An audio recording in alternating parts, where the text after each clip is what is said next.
তো ভগবান যখন প্রকাশিত হলেন, সেই সময়টা আমরা তাকে দেখতে পাচ্ছি, বা প্রত্যক্ষদর্শীরা তাকে দেখতে পেয়েছেন। আর সেই সময়টায় তিনি যা যা করে গেছেন, সেটাকে তিনি বলছেন আমার কর্ম। আমরা সেটাকে বলি ভগবানের লীলা। আর ভগবান বলছেন আমার কর্ম। তো ভগবানের লীলা আমরা হয়তো শুনেছি, কিন্তু আমরা কতটা হৃদয়ঙ্গম করতে পেরেছি, এটা একটা বিষয়। ভগবানের লীলাকে বলা হয় নিত্য লীলা। তো তাই ভগবান এখন অপ্রকাশিত হলেও যেমন ভাবে তিনি লীলা করছিলেন, সেভাবে তিনি লীলা করছেন, মানে তার লীলাটা কন্টিনিউ। ভগবান লীলা করেই চলেছেন বৃন্দাবন। কিছুদিনের জন্য তিনি আমাদের কাছে প্রকাশিত হলেন, আবার তিনি আমাদেরকে দেখার ক্ষমতা থেকে নিজেকে বঞ্চিত করলেন। আর আমাদের চর্মচক্ষুতে দেখার আওতায় তিনি নিজেকে নিয়ে এলেন। এইটুকুই পার্থক্য, আর কিছু নয় বিষয়টা। যেমন উদাহরণ দেওয়া হয়, আহ সূর্য আকাশে আছে, কিন্তু কালো মেঘ করেছে।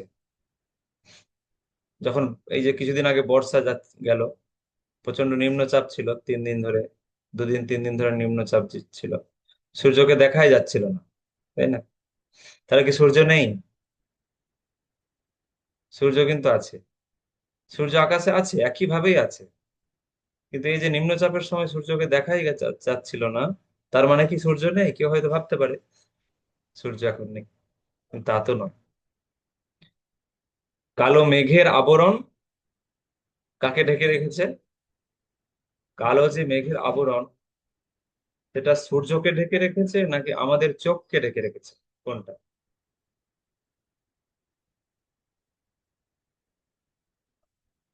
কালো একটা মেঘের আবরণ থাকে তো বৃষ্টির সময় বা বর্ষার সময়, যার জন্য সূর্যকে আমরা দেখতে পাই। তা সূর্যকে কালো মেঘ ঢেকে দিয়েছে বলে আমরা দেখতে পাচ্ছি না, নাকি আমাদের চোখকে কালো মেঘ আচ্ছাদন করেছে আমাদের দৃষ্টির শক্তিকে, তাই জন্য আমরা সূর্যকে দেখতে পাচ্ছি না? কোনটা?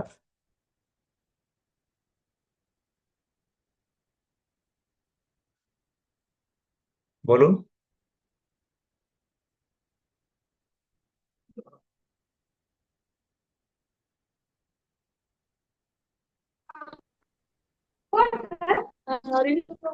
আমাদের চোখটার সামনে কাপড়টা বলে আমরা সূর্যকে দেখতে পাচ্ছি না, কারণ সূর্যের আয়তন তো বিশাল। মেঘের থেকে সূর্যের আয়তন যেহেতু বেশি, তাই মেঘ কখনোই সূর্যকে আবরণ করতে পারে না। তাহলে কালো মেঘটা সূর্যকে কোনোদিন ঢেকে রাখতে পারবে না, সূর্যের কাছে যেতেই পারবে না কালো মেঘ। বহু দূরে সূর্য, আমাদের চোখের ওপরে কালো মেঘের আবরণ সৃষ্টি হয়েছে, তাই আমরা দেখতে পাচ্ছি না। এটা হচ্ছে বিষয়।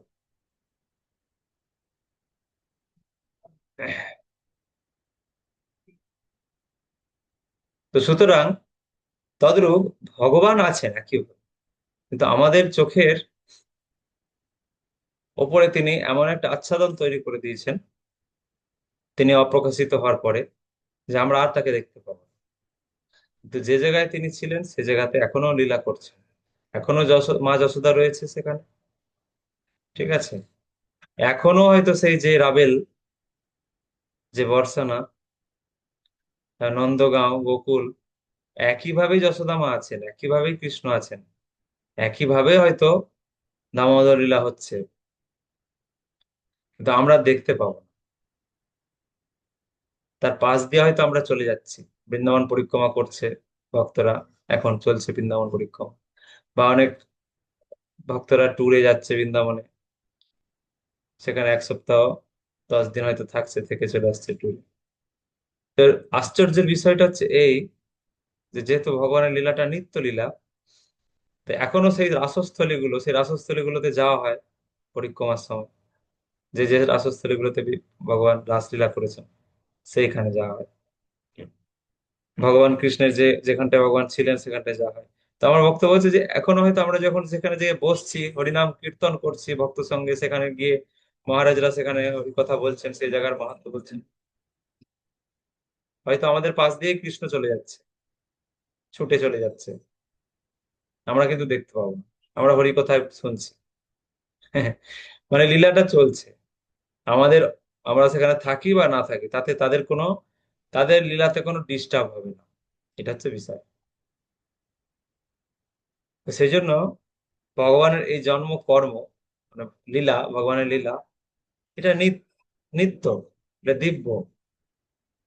এইটা বলছে ভগবান বলছে আহ, যো ব্যক্তি তত্ত্বত, যে তত্ত্বত জানেন, তত্ত্বত শব্দের অর্থ প্রভুপাদ দিয়েছেন যথাযথ ভাবে,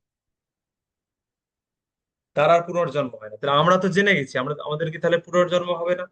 আজ থেকে আমরা আজকের ডেটে আমরা জেনে গেলাম, বা গত ক্লাসে এটা আমরা শুনেছি।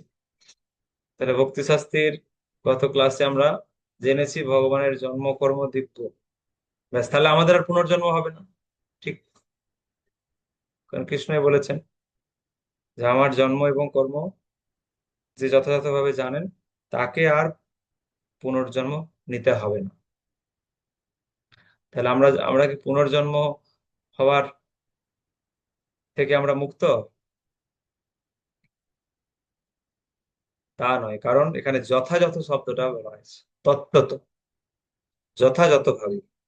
আর সেই যথাযথভাবে ভগবানের জন্ম কর্মকে উপলব্ধি করা যাবে তখনই, যখন ভগবানের ভক্তি যোগে তাকে সেবা করা, ভক্তি যোগের মাধ্যমে যখন ভগবানের সেবা করা হবে, তখন সেটা কি হবে না, হৃদয়ঙ্গম। তাৎপর্যে প্রভুপাদ বলেছিলেন, এক দেব নিত্য লীলানুরক্ত ভক্ত ব্যাপী হৃদয়ন্তরাত্মা। এক ও অদ্বিতীয় ভগবান নানা দিব্য রূপে তার শুদ্ধ ভক্তদের সঙ্গে লীলা করতে তিনি নিত্য অনুরক্ত। তো এগুলো আমরা আলোচনা করেছি। তো তাই ভগবান নিজেকে বললেন, তার সম্বন্ধে বললেন যে আমার এই জন্ম কর্ম যদি কেউ হৃদয় থেকে উপলব্ধি করতে পারে, তাহলে তার আর পুনর্জন্ম নেই। উপলব্ধি করতে গেলে ভক্তিযোগ অনুশীলন করতে হবে, ভক্তিযোগে ভগবানের সেবা করতে হবে। তা করতে করতেই সে সেই স্তরের উপযুক্ত হবে, অর্থাৎ পুনর্জন্ম না হওয়ার যে স্তর, সেই স্তরে তিনি উত্তীর্ণ হতে পারেন। তারপরে 10 নম্বর শ্লোকে বলা হয়েছিল যে আহ, কারা পারবে না, যারা আসক্তি, ভয় এবং ক্রোধ থেকে মুক্ত হবে। আসক্তি, ভয় এবং ক্রোধ থেকে মুক্ত হয়ে যারা সম্পূর্ণরূপে আমাতে মগ্ন হবে। তো আসক্তি, ভয় এবং ক্রোধ তাৎপর্যে প্রভুপাদ বলেছেন যে আসক্তি থেকে কারা মুক্ত হয়ে ভগবানের কাছে পৌঁছাবে, ভয় থেকে কারা মুক্ত হয়ে ভগবানের কাছে পৌঁছাবে, আর ক্রোধ থেকে কারা মুক্ত হয়ে ভগবানের কাছে পৌঁছাবে।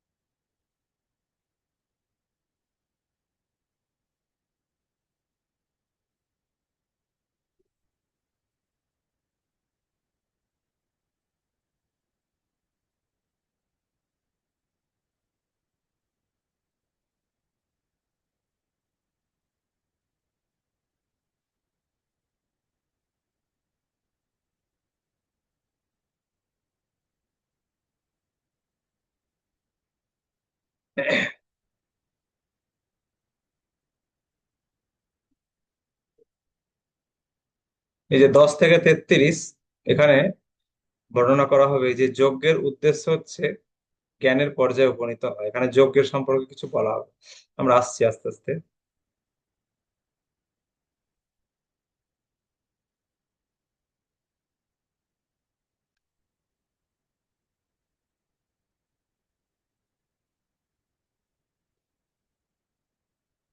এখানে বলা হচ্ছে যে রাগ, রাগ মানে আসক্তি, রাগ মানে হচ্ছে আসক্তি। তো আসক্তি থেকে মুক্ত হবে কারা? যারা জড়বাদী। তাৎপর্যে প্রভুপাদ বলেছেন, যারা জড়বাদী মানে জড় চিন্তা করে, যারা জড়জাগতিক উদ্দেশ্যে কেবলমাত্র জীবনযাপন করে, তারা জড়বাদী। তো তারা জড়জাগতিক আসক্তি থেকে যদি মুক্ত হতে পারে, তাহলে তারা ভগবানের প্রেম লাভ করবে, অপ্রাকৃত প্রেম। লাস্টে বলা হয়েছে অনুবাদে, যারা আসক্তি ভয় ক্রোধ থেকে মুক্ত হয়ে সম্পূর্ণরূপে আমাতে মগ্ন হয়ে এবং একান্তভাবে আমার আশ্রয় গ্রহণ করে পূর্বে বহু বহু ব্যক্তি আমার জ্ঞান লাভ করে পবিত্র হয়েছেন, এবং এভাবেই তারা আমার অপ্রাকৃত প্রেম লাভ করেছেন। তো ভগবানের জ্ঞান লাভ করেছেন, আমার জ্ঞান লাভ করে পবিত্র হয়েছেন। আমার জ্ঞান লাভ বলতে যেটা তিনি শুরু করলেন, সূর্যদেবকে যেটা দিয়েছিলেন, সেই জ্ঞান অর্থাৎ নিষ্কাম কর্মযোগের জ্ঞান, যেটা আমরা তৃতীয় অধ্যায়ে পড়ে এসেছি, ভক্তি মিশ্রা কর্ম বা নিষ্কাম কর্মযোগের জ্ঞান, অর্থাৎ কেবলমাত্র ভগবানের উদ্দেশ্যে কর্ম করা। তো সেই নিষ্কাম কর্মযোগের যে জ্ঞান, সেই জ্ঞানের কথাই এই চতুর্থ অধ্যায় জ্ঞান যোগে বলা হবে। তো সেই নিষ্কাম কর্মযোগের জ্ঞান লাভ করে পবিত্র হয়ে হবে কারা, হয়ে কি করবে না অপ্রাকৃত প্রেম লাভ করবে কারা, না যারা রাগ বা আসক্তি, ভয় এবং ক্রোধ থেকে মুক্ত হবে। তো আসক্তি থেকে কারা মুক্ত হবে, যারা অত্যন্ত জড়জাগতিক বিষয়ে আসক্ত, তারা সেই আসক্তি থেকে মুক্ত হয়ে ভগবানের অপ্রাকৃত প্রেম লাভ করবে। ভয় থেকে কারা, না যারা নির্বিশেষবাদ, যারা ভগবানকে নিরাকার মনে করে, শূন্য মনে করে। ঠিক আছে। তো যারা ভগবানকে নিরাকার মনে করে, শূন্যবাদ মনে করে, শূন্য মনে করে, নির্বিশেষ মনে করে, তারা নিজেদেরও, তারা মনে করে মৃত্যুর পরে আমার যদি আরেকটা দেহ বা আমার যদি আরেকটা আকার হয়ে যায়, তাহলে বোধহয় আমি আবার আহ জড়জাগতিক স্তরে পতিত হব। মানে এই ধরনের নিরাকারবাদীরা, তারা আকারের প্রতি খুব তারা ভীত। কোনো কিছুর আকার এসে গেলে তারা ভয় পায়, কারণ তারা ভগবানকে নিরাকার বলে মনে করে নিয়েছে। সেই জন্য তারা মনে করে, তারা চায় যে মৃত্যুর পরে আমরাও আহ, শূন্যে বিলীন হয়ে যাব। ভগবান নিরাকার, আমরাও সেই নিরাকারে গিয়ে বিলীন হয়ে যাব। এটাই হচ্ছে আহ, চরম উদ্দেশ্য। তাই যদি যখনই আকারের প্রশ্ন হয়, যে আমাদেরকে মৃত্যুর পরে আবার আকার ধারণ করতে হবে, তাই তারা ভয় পেয়ে যায়। ঠিক আছে, মানে আকার মানে তারা মনে করে যে কোনো একটা আকার হয়ে গেলে তাহলে বোধহয় কর্ম করতে হবে, তাহলে কর্মের ফল ভোগ করতে হবে।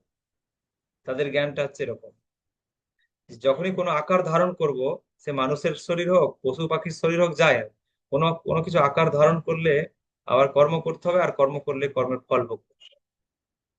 তো সেই জন্য তারা, তাদের এটা ভয়।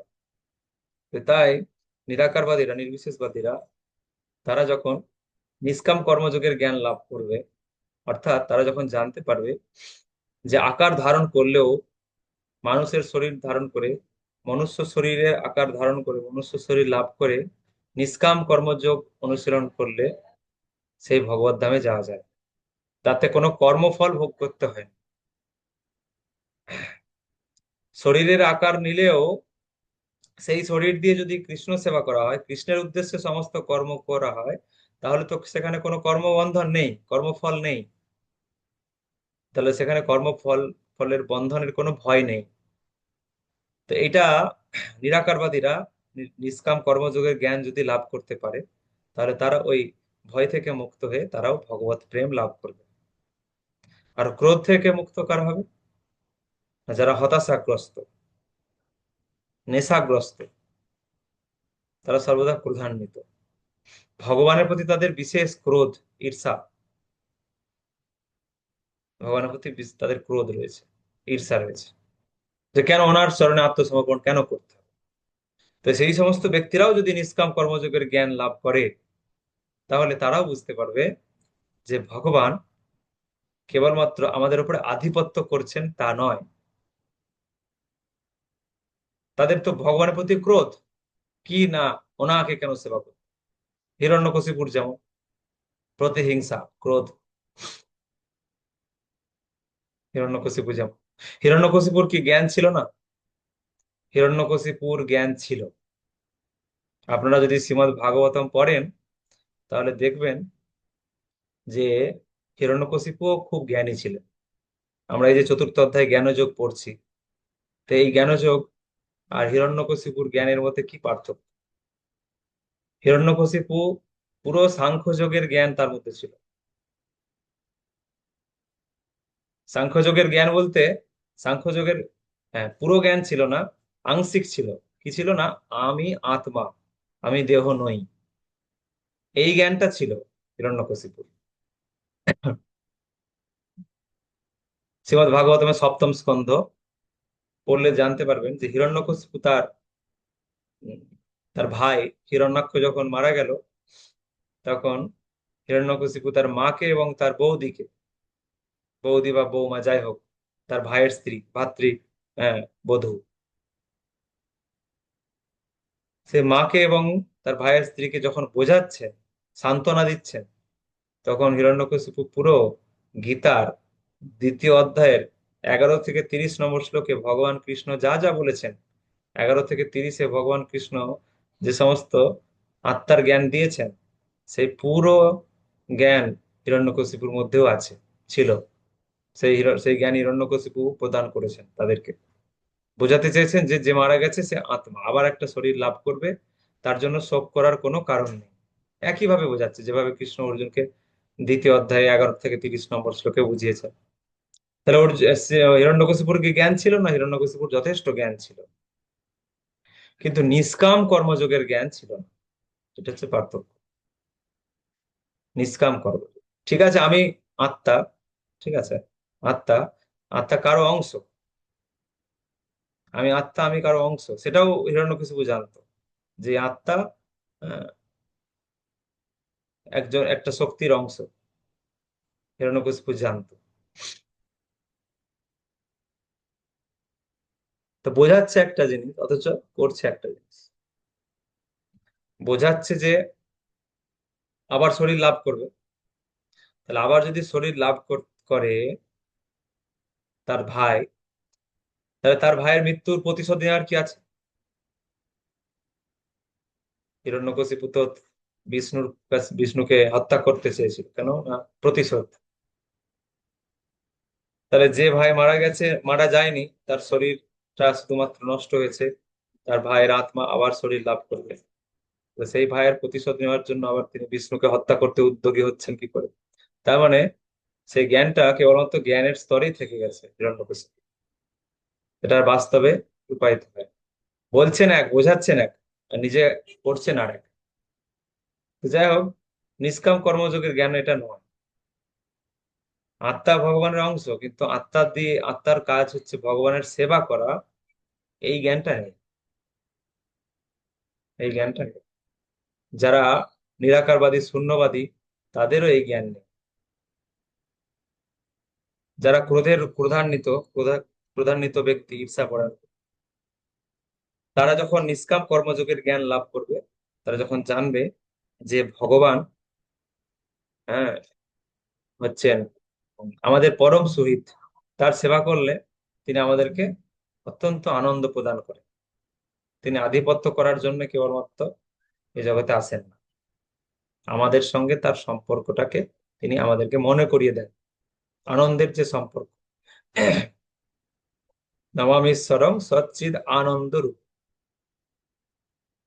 ইতি দীক্ষ লীলাভীর আনন্দ কুণ্ডে, সগসং নিমজ্জন্তম আখ্যাপয়ামি।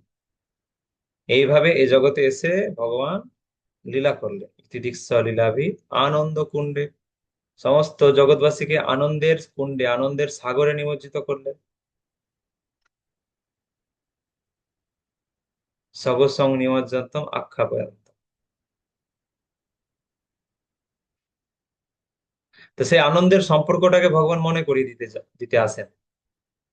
সেই জন্য সম্ভব আমি আত্মময়। তো যাই হোক, যে আনন্দের সম্পর্কটাকে বোঝানোর জন্য তিনি আসেন। এটা যদি কেউ বুঝে যায় নিষ্কাম কর্মযোগের অনুসরণ করার মাধ্যমে, যে ভগবানের সঙ্গে আমাদের সম্পর্কটা কত আনন্দের, কত মধুর, তিনি আনন্দ পান, আর আমাদেরকেও কত আনন্দে রাখেন তিনি, তখন তার ক্রোধ চলে যাবে। তো তো সুতরাং রাগ অর্থাৎ জড় জগতের প্রতি আসক্তি, হ্যাঁ, দেহ ধারণ করে কর্মফলের বন্ধনে আবদ্ধ হওয়ার যে ভয়, সেই ভয় থেকে মুক্ত হয়ে, অথবা ভগবানের প্রতি ক্রধান্বিত হওয়ার থেকে মুক্ত হয়ে সে ভগবত প্রেম লাভ করবে। তিন ধরনের ব্যক্তিরাই, যদি তারা নিষ্কাম কর্মযোগের জ্ঞান লাভ করে। এবার হচ্ছে আর এই প্রসঙ্গে একটা কথা ছিল যে অনর্থ, অনর্থ কয় প্রকার।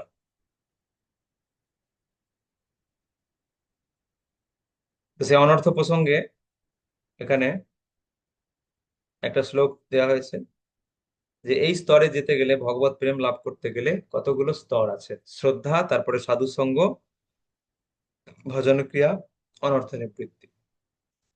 প্রথমে ভগবানের প্রতি শ্রদ্ধা বা ভগবানের ভক্তদের প্রতি শ্রদ্ধা বা ভগবানের নামের প্রতি শ্রদ্ধা বা আধ্যাত্মিক বিষয়ের, আধ্যাত্মিক জগতের প্রতি শ্রদ্ধা, যে কোনো একটা শ্রদ্ধা থেকে মানুষ ভক্তি পথে প্রবেশ করে।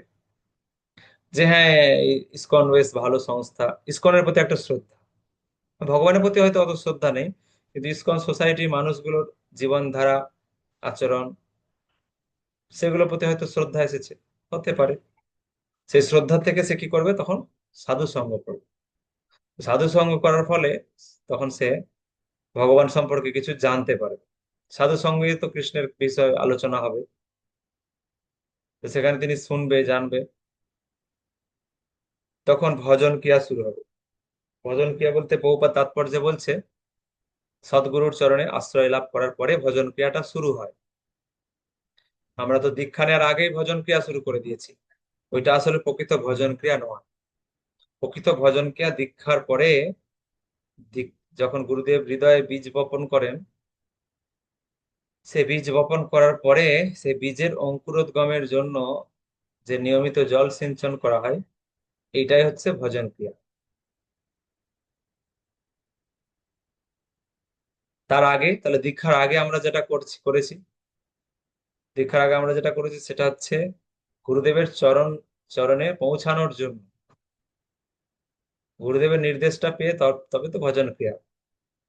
তো গুরুদেবের সেই নির্দেশ রূপ যে কৃপা, গুরুদেব যে হৃদয়ে বীজ বপন করবেন, সেই স্তরে যাওয়ার জন্য কিছু অভ্যাস করা, অভ্যাস। তো এরপরে গুরুদেবের যখন কৃপা হলো, গুরুদেব নির্দেশ দিলেন 4টে নিয়ম পালন করতে হবে, 16 মালা 25 মালা জপ করতে হবে, একাদশী পালন করতে হবে, সবকিছু ভোগ নিবেদন করে খেতে হবে। তো এই সবগুলো করার পর, সেইগুলো যখন আমরা শুনলাম, অনুশীলন করতে লাগলাম, এটা হচ্ছে ভজন ক্রিয়া। এইভাবে অনুশীলন করতে করতে তার হৃদয়ের অনর্থগুলো দূর হবে, অনর্থ নিবৃত্তি। অনর্থ কি কি আছে, ভক্তিবিনোদ ঠাকুর বলছেন, এটা আমরা ভক্তিরসামৃত সিন্ধুতে গিয়ে আরো আলোচনা করব। ভক্তিবিনোদ ঠাকুর বলছে 4 প্রকারের অনর্থ আছে, 4 প্রকার। 4 ধরনের অনর্থ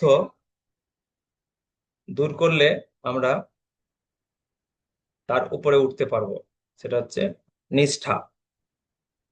নিষ্ঠা, নিষ্ঠা মানে ভগবানের সেবার প্রতি অত্যন্ত আগ্রহ, ভগবানের সেবার প্রতি, ভক্ত সেবার প্রতি, গ্রন্থ অধ্যয়নের প্রতি, হরিকথা শ্রবণের প্রতি, এগুলোর প্রতি অত্যন্ত, অত্যন্ত আগ্রহ, অত্যন্ত শ্রদ্ধা। এটা হচ্ছে নিষ্ঠা।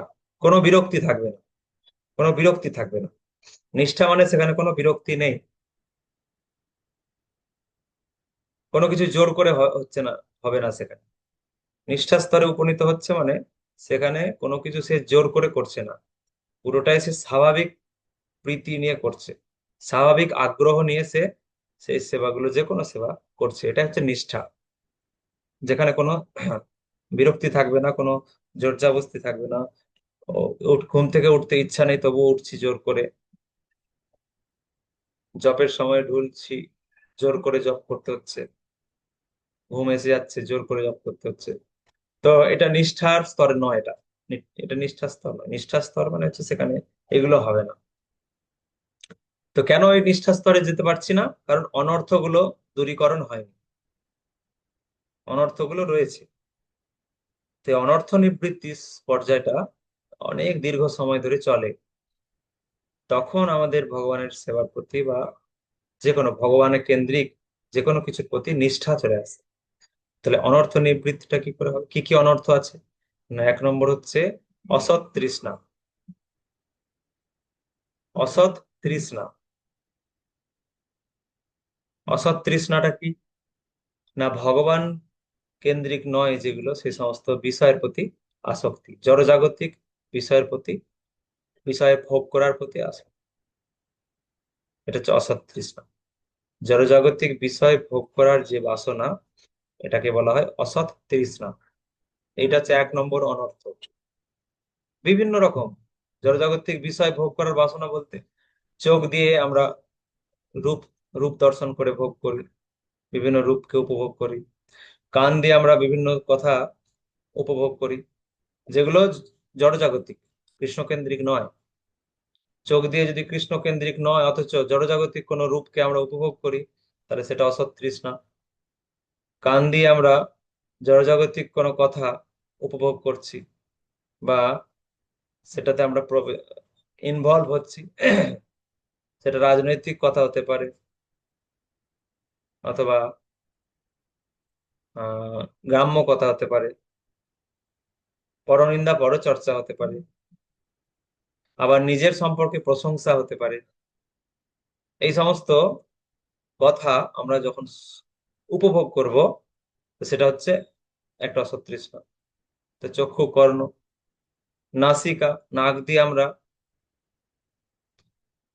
ভগবানের চরণে অর্পিত পুষ্প, তুলসী গন্ধ, কর্পূর, অগুরু, চন্দনের গন্ধ, এই সমস্ত গন্ধ ছাড়া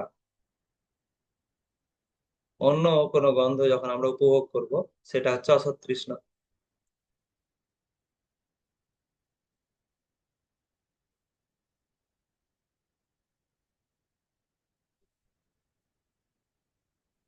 তারপরে চক্ষু, কর্ণ, নাসিকা, জিহ্বা।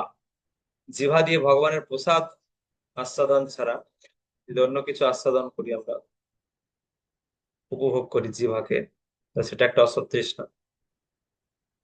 কেবলমাত্র ভগবানের প্রসাদকে প্রসাদ জ্ঞানে খেতে হয়, আস্বাদন করতে হয়।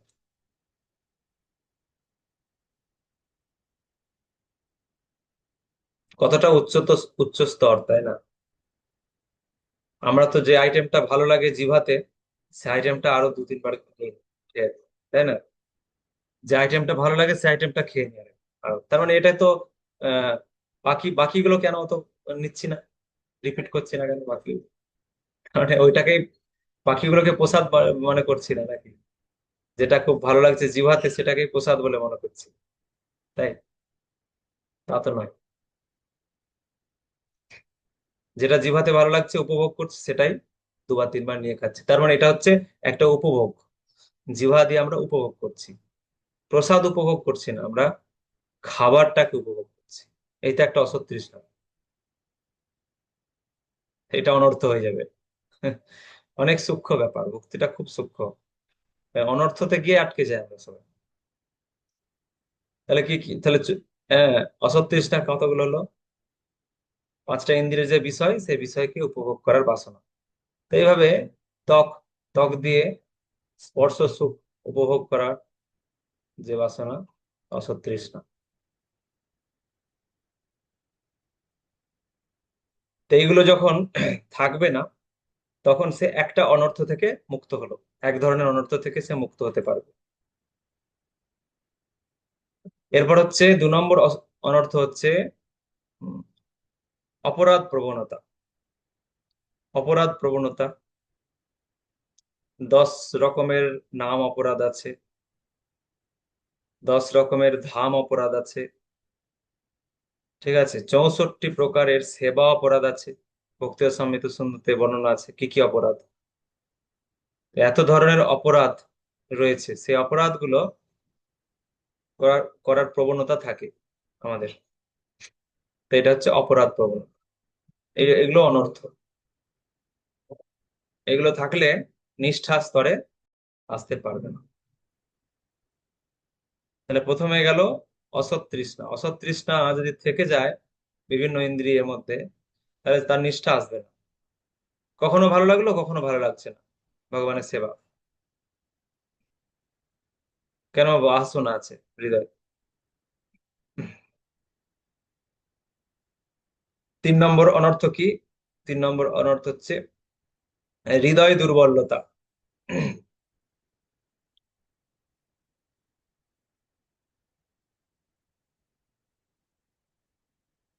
হৃদয় দুর্বলতা হচ্ছে কৃষ্ণ কেন্দ্রিক নয় এইরকম বিষয়ের প্রতি অনুরাগ, এটাকে বলা হয় হৃদয় দুর্বলতা।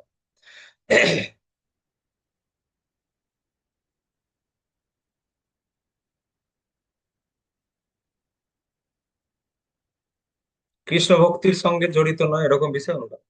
যেমন ধরুন, উম, কারো হয়তো ক্রিকেট খেলার প্রতি খুব আসক্তি ছিল, ক্রিকেট খেলা, ক্রিকেট খেলার প্রতি তার খুব নেশা ছিল, খুব দক্ষতা ছিল।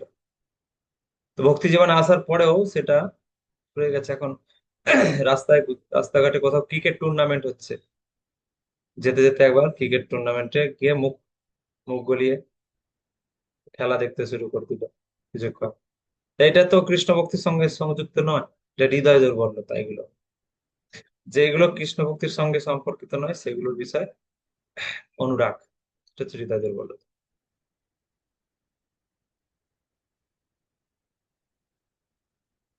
তাহলে কি কি হলো অনর্থ? তো এই হৃদয় দুর্বলতা মানে অসৎ তৃষ্ণা হয়তো অনেক কমে গেছে, অপরাধ প্রবণতা হয়তো অনেক কমে গেছে, কিন্তু হৃদয় দুর্বলতা থেকে গেছে। সূক্ষ্ম সূক্ষ্ম ভাবে কোনো কিছুর প্রতি তার একটা অনুরাগ রয়েছে, সেটা কখনো কখনো ধরা পড়ে। তো এটা হলেও নিষ্ঠা আসবে না ভগবানের প্রতি।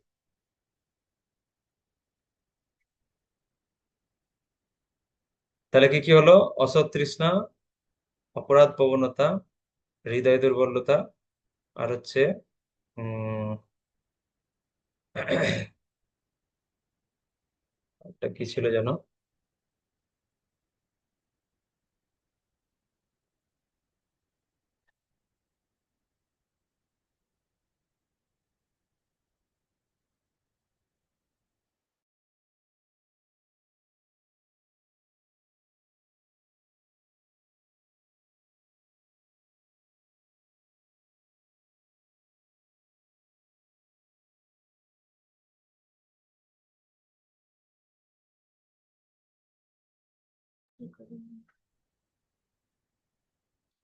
মাধুর্য কাদম্বিনী গ্রন্থে খুব সুন্দর ডিটেলস রয়েছে।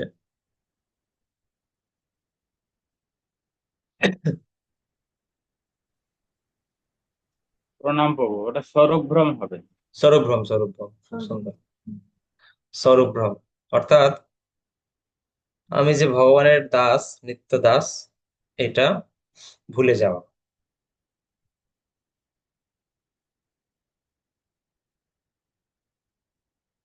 আমি ভগবানের নিত্য দাস এটা ভুলে যাওয়াটাই হচ্ছে একটা অনর্থ। এটা ভুলে গেলে যত রকম বিপত্তি আসছে।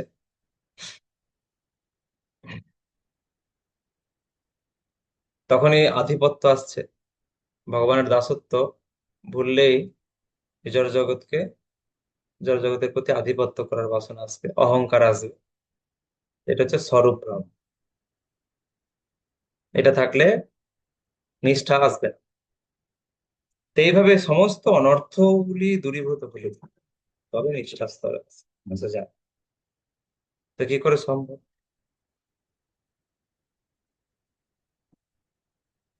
মহাপ্রভু বলছেন যে কৃষ্ণ নাম আর বৈষ্ণব সেবা, দুটো জিনিসের উপরে মহাপ্রভু জোর দিয়েছেন। নিরন্তর কৃষ্ণ নাম আর বৈষ্ণব সেবা, এই দুটো যদি কেউ ঠিকঠাক ভাবে করে, নিয়মিত অভ্যাস করে, তাহলে তার অনর্থ খুব দ্রুত চলে যাবে।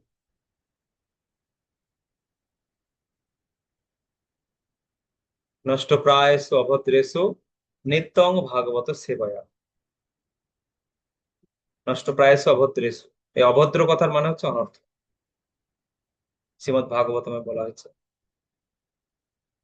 নষ্ট প্রায়সু অভদ্রেষু, সমস্ত অনর্থ চলে যাবে, প্রায় নষ্ট হয়ে যাবে, প্রায়, প্রায় নষ্ট হয়ে যাবে। নষ্ট প্রায়সু অভদ্রেষু নিত্যং ভাগবত সেবায়া।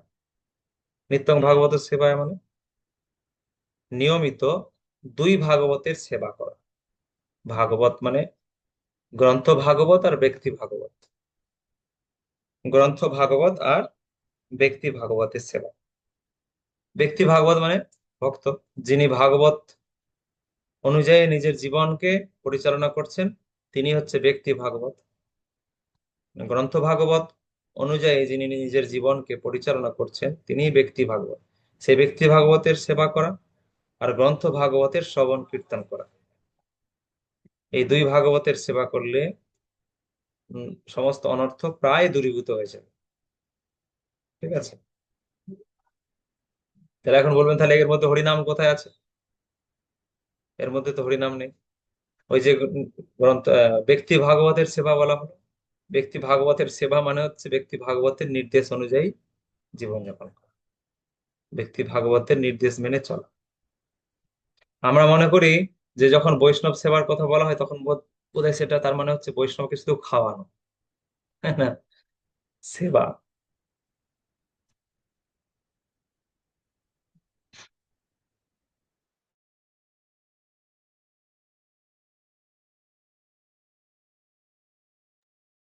তো ব্যক্তি ভাগবতের সেবা মানে হচ্ছে ব্যক্তি ভাগবতকে শুধু বসিয়ে খাওয়ানো, তা নয় কিন্তু। ওটা একটা সেবা, ঠিক আছে, ওটা একটা সেবা। সাধারণত সেবা মানে বলি কি, সেবা শান্তি হয়েছে, সেবা হয়েছে, সেবা রাত্রে সেবা হয়েছে, দুপুরে সেবা হয়েছে বলি না, মানে ভাবি যে খাওয়ানো। আসলে ব্যক্তি ভাগবতের সেবা মানে হচ্ছে, বৈষ্ণব সেবা মানে হচ্ছে বৈষ্ণবের নির্দেশ অনুযায়ী চলা। হলো, তো তার মধ্যে তাকে সন্তুষ্ট করা, তার নির্দেশ অনুযায়ী চলা, এগুলো থাকছে। তাকে সন্তুষ্ট করতে গেলে শুধু তাকে তো খাওয়ালে হবে না। সে যা বলছে আমি কোনো কথাই শুনছি না, তাকে ঘরে নিমন্ত্রণ করে খাইয়ে দিলাম, তাহলে কি বৈষ্ণব সেবা হয়ে গেল? না, হলোই না। বৈষ্ণব সন্তুষ্ট না হলে সেটা বৈষ্ণব সেবা হয় না। তো এটা হচ্ছে বিষয়। তো এইভাবে ভাগবতের সেবা, তাহলে হরিনাম করতে হবে, বৈষ্ণবের নির্দেশ, সদ্গুরুর নির্দেশ হচ্ছে হরিনাম করা, সদ্গুরুর নির্দেশ হরিনাম করা, কৃষ্ণ সেবা করা,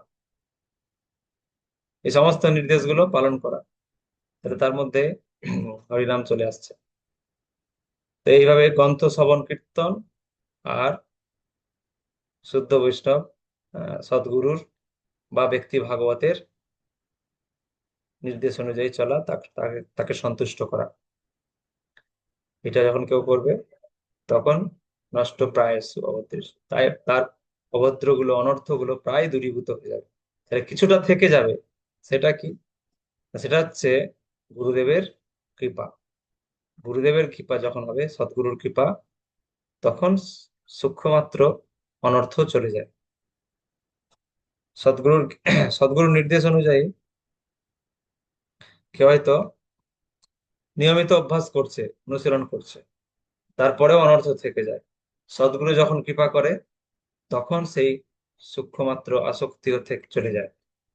তো এইভাবে অনর্থ দূরীভূত হলে তখন সে নিষ্ঠা স্তরে যাবে। নিষ্ঠা থেকে, নিষ্ঠা যখন গাঢ় হবে তখন টেস্ট পাবে, ভগবানের সেবায় সে একটা টেস্ট লাভ করবে, স্বাদ পাবে, সেটা বলা হয় রুচি। রুচি, এই টেস্ট পেয়ে গেলে সে তো কখনোই সেবা থেকে আর দূরে সরে যাবে না কোনো পরিস্থিতিতে, কারণ সে স্বাদ পেয়ে গেছে।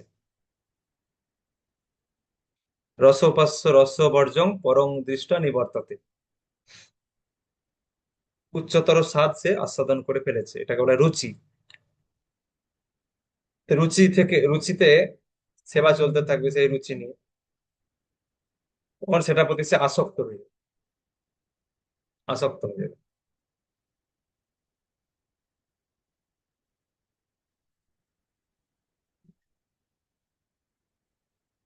যেমন এক একজন ব্যক্তি এক একটা খাবারের প্রতি তার আসক্তি আছে। আসক্তিটা কি করে হল? ওই খাবারের প্রতি তার রুচি আছে, ওই খাবারটা তাকে দিলে সে খেয়ে নেবে, রুচি আছে, মানে টেস্ট পেয়ে গেছে ওই খাবারে। কেউ কেউ দেখবেন প্রচুর খিচুড়ি খেতে ভালোবাসে, খিচুড়ি। কেউ কেউ দেখবেন খুব লুচি খেতে ভালোবাসে, লুচি। অন্যান্য খাবারের প্রতি তার অত টেস্ট লাগে না। লুচি খেতে দিলে 10 12 টা 16টা 20টা লুচি খেয়ে নেয়। লুচির মধ্যে সে একটা টেস্ট পেয়ে গেছে। ওই টেস্ট পেয়ে পেয়ে পেয়ে টেস্ট পেয়েছে এবং সে অনুযায়ী সে খেয়েওছে। মা জানে যে আমার ছেলে খুব লুচি খেতে ভালোবাসে, তো তার ওই ছেলেটা লুচির মধ্যে একটা টেস্ট পেয়ে গেছে। তার মা তখন তাকে যে কোনো অনুষ্ঠান হলে লুচি করে দিবে। তাহলে ওই টেস্ট অনুযায়ী সে প্রচুর খায়, খাবার সুযোগ পাচ্ছে, খাচ্ছে, তখন ওইটার প্রতি তার আসক্তি এসেছে। লুচিতে আসক্তি, কেউ মিষ্টিতে আসক্তি, কেউ খিচুড়ির প্রতি আসক্তি, কেউ ফ্রাইড রাইসের প্রতি আসক্তি। কেন? আসক্তিটা কখন কি করে তৈরি হলো? না, ওর মধ্যে সে রুচি অনুভব করেছে, তাই আসক্তি এসে গেছে। তো সেইভাবে ভগবত ভক্তির রুচিটা যখন আমরা পাবো, তখনই সেইটার প্রতি আসক্তি আসবে, আস্তে আস্তে গভীর আকর্ষণ। তখন সে ভাব স্তরে যাবে, তন্ময় হয়ে যাবে। আসক্ত হয়ে হওয়ার ফলে সে তন্ময় হয়ে পড়বে, তারপরে তার প্রেম লাভ হবে। তো এইভাবে ভগবান বললেন যে এই নিষ্কাম কর্মযোগের জ্ঞান লাভ করে সে আমার জন্ম কর্ম জানতে পারবে, সে আসক্তি ভয় ক্রোধ থেকে মুক্ত হয়ে আমার প্রতি প্রেম লাভ করতে পারবে, এবং এইভাবে তারা আমার কাছে পৌঁছাবে। 11 নম্বর শ্লোকে ভগবান বলছেন, যে যথা মাং প্রপদ্যন্তে তাং তথৈব ভজাম্যহম মম বর্তানুবর্তন্তে মনুষ্যা পার্থ সর্বসহ। যারা যেভাবে আমার কাছে আত্মসমর্পণ করে আমি তাদের সেভাবেই পুরস্কৃত করে থাকি। হে পার্থ, সকলেই সর্বতোভাবে আমার পথ অনুসরণ করে। যারা যেভাবে আমার কাছে আত্মসমর্পণ করে আমি তাদের সেভাবেই পুরস্কৃত করে থাকি। Give and take policy, give and take policy ভগবানের কাছেও আছে এটা। ফেলো করি মাখো তেল, তাই না? এই শ্লোকে ভগবান বলে দিয়েছেন যে ফেলো করি মাখো তেল। যে যেভাবে আমার কাছে আত্মসমর্পণ করে আমি তাকে সেভাবে পুরস্কৃত করব। যে যথা মাং প্রপদ্যন্তে তাং তথা এব, তাং তথা এব। যে যথা তাং তথা, যে যতটা তাকে ততটা, যে যতটা আমার কাছে আত্মসমর্পণ করে আমি তাকে ততটাই পুরস্কৃত করি। হে পার্থ, সকলেই সর্বতভাবে আমার পথ অনুসরণ করে। এটা আবার কেন বললেন ভগবান লাস্টে? যে আমাকে যতটা প্রবর্তি করে আমি তাকে ততটা পুরস্কৃত করি, এটা ঠিক আছে, ঠিক ছিল, অসুবিধা নেই। হ্যাঁ, কিন্তু তার পরের লাইনে বলছে সকলেই সর্বতভাবে আমার পথ অনুসরণ করে। এটার মানে কি? তাহলে যে যাই করুক না কেন সবাই আমার পথই অনুসরণ করছে, তাহলে তো যত মত তত পথ ঠিকই আছে। যত মত তত পথ, এই কথাটা, আর ভগবান যে বলছেন সকলেই সর্বতভাবে আমার পথ অনুসরণ করে, যে যাই করুক না কেন সে আমারই পথ অনুসরণ করছে, এটা তো ঠিকই আছে তাহলে। যত মত তত পথের সঙ্গে একই কথা। এই কথাটাকেই তো তারা বলে। এই 11 নম্বর শ্লোকের কাজে লাগিয়ে তারা বলে যে যত মত তত পথ। আপনাদেরকে 5 মিনিট সময় দিচ্ছি, আপনারা পড়ুন তাৎপর্য, পরে আপনারা বলুন যে যারা যত মত তত পথ বলে এই 4 নম্বর অধ্যায়ের 11 নম্বর শ্লোককে কাজে লাগিয়ে তারা কি ভুল বলে না ঠিকই বলে।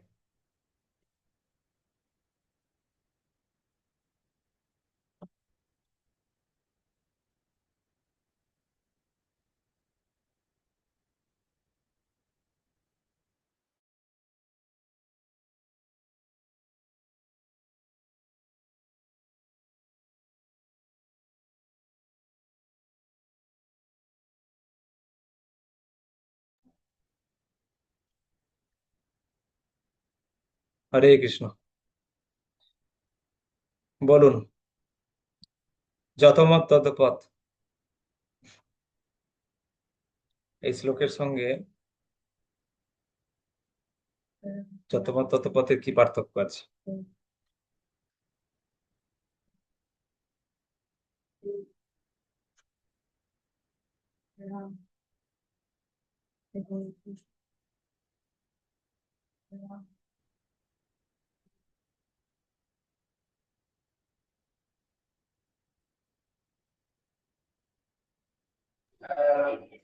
প্রণাম প্রভু। যতমত ততপথের সঙ্গে পার্থক্য হচ্ছে যে এখানে বিভিন্ন ভাবে অর্থাৎ পাঁচ ভাবে পাঁচটি রসের সঙ্গে ভগবানের সেবা করার কথা বলা হয়েছে। কিন্তু যেখানে যতমত ততপথের কথা বলা হয় সেখানে কিছু মন গড়া পদ্ধতির উদ্ভাবন করা হয় এবং সেই মন গড়া পদ্ধতি অনুযায়ী চলার কথা বলা হয়, যার দ্বারা ভগবানের উপাসনা সর্বদা করা হয় এবং ভগবানকে লক্ষ্য বলে মনে করা হয় না। এটাই হচ্ছে তো। হ্যাঁ, কিন্তু এই শ্লোকের অনুবাদের সঙ্গে সেটা কি মিল অমিল পাচ্ছেন সেটা বলুন। শ্লোকের অনুবাদটা তো সাধারণ মানুষ দেখাবে আমাদেরকে, তাৎপর্য তো তারা বলবে প্রভুপাদ নিজে লিখে দিয়েছে, তাই না? তাৎপর্যটা পরে আমরা বোঝার চেষ্টা করলাম, অনুবাদকে আরো ভালো করে বোঝার চেষ্টা করব তাৎপর্য পড়ে। তো তাৎপর্য পড়ে আমরা অনুবাদটাকে কি বুঝছি, অনুবাদ থেকে এই প্রশ্নের উত্তর দেওয়া যাবে যে না, এটা যতমত ততপথ নয়। এখানে সর্বতভাবে আমার পথ অনুসরণ করে এই কথা বলা হয়েছে এবং আত্মসমর্পণ আমার কাছে করে, অর্থাৎ উভয় ক্ষেত্রেই ভগবানের কাছে করার কথা বলা হয়েছে। হম। কিন্তু এটাই যারা আমরা যতমত ততপথের অনুসারী তারা এটাই জানতে অন্যান্য চাইছি। দেবদেবীর কাছে বা বিভিন্ন মনগড়া বিষয়ের কাছে আত্মসমর্পণ। ঠিক। তাহলে এখানে ভগবান বলছেন যে আমার কাছে আত্মসমর্পণ, ঠিক আছে? যে যাই বাসনা করুক না কেন, সে নির্বিশেষ ব্রহ্মে বিলীন হতে চাক, সে অষ্টাঙ্গ যোগ সিদ্ধি লাভ করে সিদ্ধি প্রাপ্ত হতে চাক, সে মোক্ষ লাভ করতে চাক, বা সে যদি কোনো দেবদেবতার কাছে, যে যেমন মানুষ বিভিন্ন ভোগ বাসনা করে, সেরকম কোনো জড়জাগতিক উদ্দেশ্য নেই ভগবানের কাছে যাক, যাক না কেন, যে কোনো উদ্দেশ্যই থাকুক না কেন, সে যদি ভগবানের কাছে এসে চায় তাহলে ভগবান সেটা পূর্ণ করবেন। এটাই এখানে বলা হয়েছে লাস্টে। প্রভুপাদ বলছেন অকাম সর্বকাম বা মোক্ষ কাম উদারধি তীব্রেন ভক্তি যোগেন যজেত পুরুষং পরম। যার অনেক কামনা বাসনা আছে, সর্বকাম থাকতে পারে, অকাম যার কোনো কামনা বাসনা নেই, কেবলমাত্র ভগবানের সন্তুষ্টি এই বাসনা আছে, থাকতে পারে। মোক্ষ কাম যে জড়জগতের বন্ধন থেকে মুক্ত হয়ে যেতে চায়, থাকতে পারে। যে কোনো ধরনের বাসনা থাকতে পারে। তীব্রেন ভক্তি যোগেন যজেত পুরুষং পরম। তীব্রভাবে যদি ভগবানের ভক্তিযোগ অনুশীলন করে তাহলে তার সেই বাসনা পূর্ণ হবে। অর্থাৎ ভগবান এখানে অনুমোদন করেছেন যে তোমার যে কোনো ধরনের কামনা বাসনা থাকতে পারে, তুমি আমার কাছে আসো, আমার কাছে আত্মসমর্পণ করো, আমি তোমার সেই কামনা বাসনা পূর্ণ করব। সর্বধর্মান পরিত্যাজ্য শ্লোকে ভগবান বলেছে সমস্ত পাপ থেকে মুক্ত করব, সমস্ত পাপ থেকে মুক্ত করব তুমি যদি সর্বধর্ম পরিত্যাগ করে আমার কাছে আসো। সেটা সেটা আলাদা, পাপ থেকে মুক্ত করবে। এখানে এখানে ভগবান বলছেন যে আমার কাছে যেভাবে আত্মসমর্পণ করবে, যে কোনো বাসনা থাকুক না কেন, আমার কাছে আসো, আমার কাছে আত্মসমর্পণ করো, আমি তোমার সেই বাসনা পূর্ণ করবো।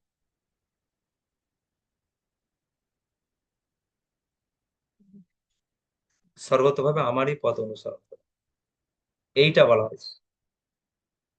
এটা হচ্ছে বিষয়। কিন্তু সাধারণ মানুষ তো তা করে না, নিজের মতো একটা মন গড়া কিছু একটা করলো, দেব দেবতার আরাধনা শুরু করলো, দিয়ে বললো এটাই ভগবানের কাছে যাওয়ার পথ। তো দেব দেবতার কাছে আত্মসমর্পণ করাটা তো ভগবানের কাছে আত্মসমর্পণ করা হলো না। কারণ সে সেখানে দেব দেবতাকে ভগবান মনে করছে, এটাই ভুল। কেউ বলতে পারে কেউ বলতে পারে যে দেবদেবতার কাছে আত্মসমর্পণ করাতে অপরাধ কোথায়? দেবদেবতারা তো ভগবানের ভক্ত, বৈষ্ণব বৈষ্ণবী, দেবদেবতারা তো বৈষ্ণব বৈষ্ণবী।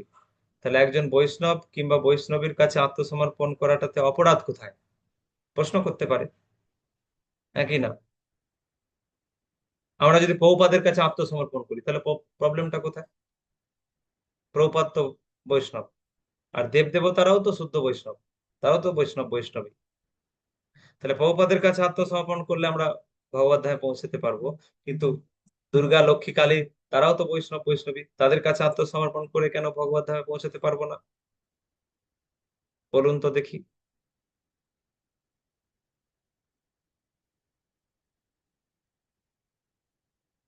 সাধারণ মানুষ প্রশ্ন করে, সাধারণ মানুষ প্রশ্ন করে যার ইসকনের ভক্তরা কেমন ভক্ত, ইসকনের বৈষ্ণবরা কেমন বৈষ্ণব? তারা দেবদেবীরা তো, দেবদেবীরাও তো বৈষ্ণব, দেবদেবীরা বৈষ্ণব, সেটা ইসকনের ভক্তরা জানে। তারা নিজেরা বৈষ্ণব হয়ে অন্য বৈষ্ণবীদেরকে তারা অগ্রাহ্য করছে, নিজেরা বৈষ্ণব হয়ে অন্যান্য বৈষ্ণবী দেবদেবীদের আহ, কাছে আত্মসমর্পণ করছে না, যেতে নিষেধ করছে, তাদের আরাধনা করতে মানা করছে, আবার বলছে সদ্গুরুর আরাধনা করো। সাক্ষাৎ হরিতেন সমস্ত শাস্ত্র, গুরুদেব হচ্ছে সাক্ষাৎ হরি, সমস্ত শাস্ত্রে বলা আছে। তাহলে কিরকম হলো ব্যাপারটা? সে তো বৈষ্ণবেরই আরাধনা করছে গুরুদেবের নির্দেশ পালন করে। তাহলে ঠিক আছে, দেবদেবীর কাছে যাও, সেও তো বৈষ্ণব, তারাও তো ভগবানের সেবাতে আছে সবসময়, নিরন্তর তারা ভগবানের সেবা করছে, জড়জগতের দায়িত্ব পালন করছে। তাহলে তাদের কাছে আরাধনা করলে কি অসুবিধা আছে? কৃষ্ণচন্দ্র কীর্তিমান প্রভু। হরে কৃষ্ণ। প্রণাম প্রভু। মানে দেবদেবীরা পরম বৈষ্ণবী, ওনারা ওনারাকেও যদি সে বৈষ্ণবী হিসাবে তাদের আরাধনা করা হয়, তাহলে নিশ্চয়ই ওনারাও আমরাকে ভগবানের ধামে নিয়ে যেতে পারবেন। কিন্তু আমরা সকাম কর্মে থাকার জন্য, আমরা আমাদের লোভ লালসা আকাঙ্ক্ষা কামনা বাসনা থাকার জন্য ওনাদের সেই সেবা পূজা অর্চনা করি। তার জন্যই ওনারা কে আমরা করতে পারিনি। আর প্রভুপাদ উনি ছিলেন একবারে পিওর শুদ্ধ কৃষ্ণ ভক্ত, তাই ওনাকে ধরলে সরাসরি আমরা ওনাকে আমরা কৃষ্ণ ভক্ত হিসাবেই জানি, কৃষ্ণ ভক্ত হিসাবে জানি। কিন্তু জড়জগতের দেবদেবীকে আমরা যে ওনারা যে বৈষ্ণবী ওই মানে জ্ঞানটাই আমাদের থাকেনি, যার জন্য আমরা বিষয় কামনা করি ওখানে গিয়ে। তাহলে এবার জ্ঞান এলো, এবার থেকে করবো আরাধনা বৈষ্ণবীদের।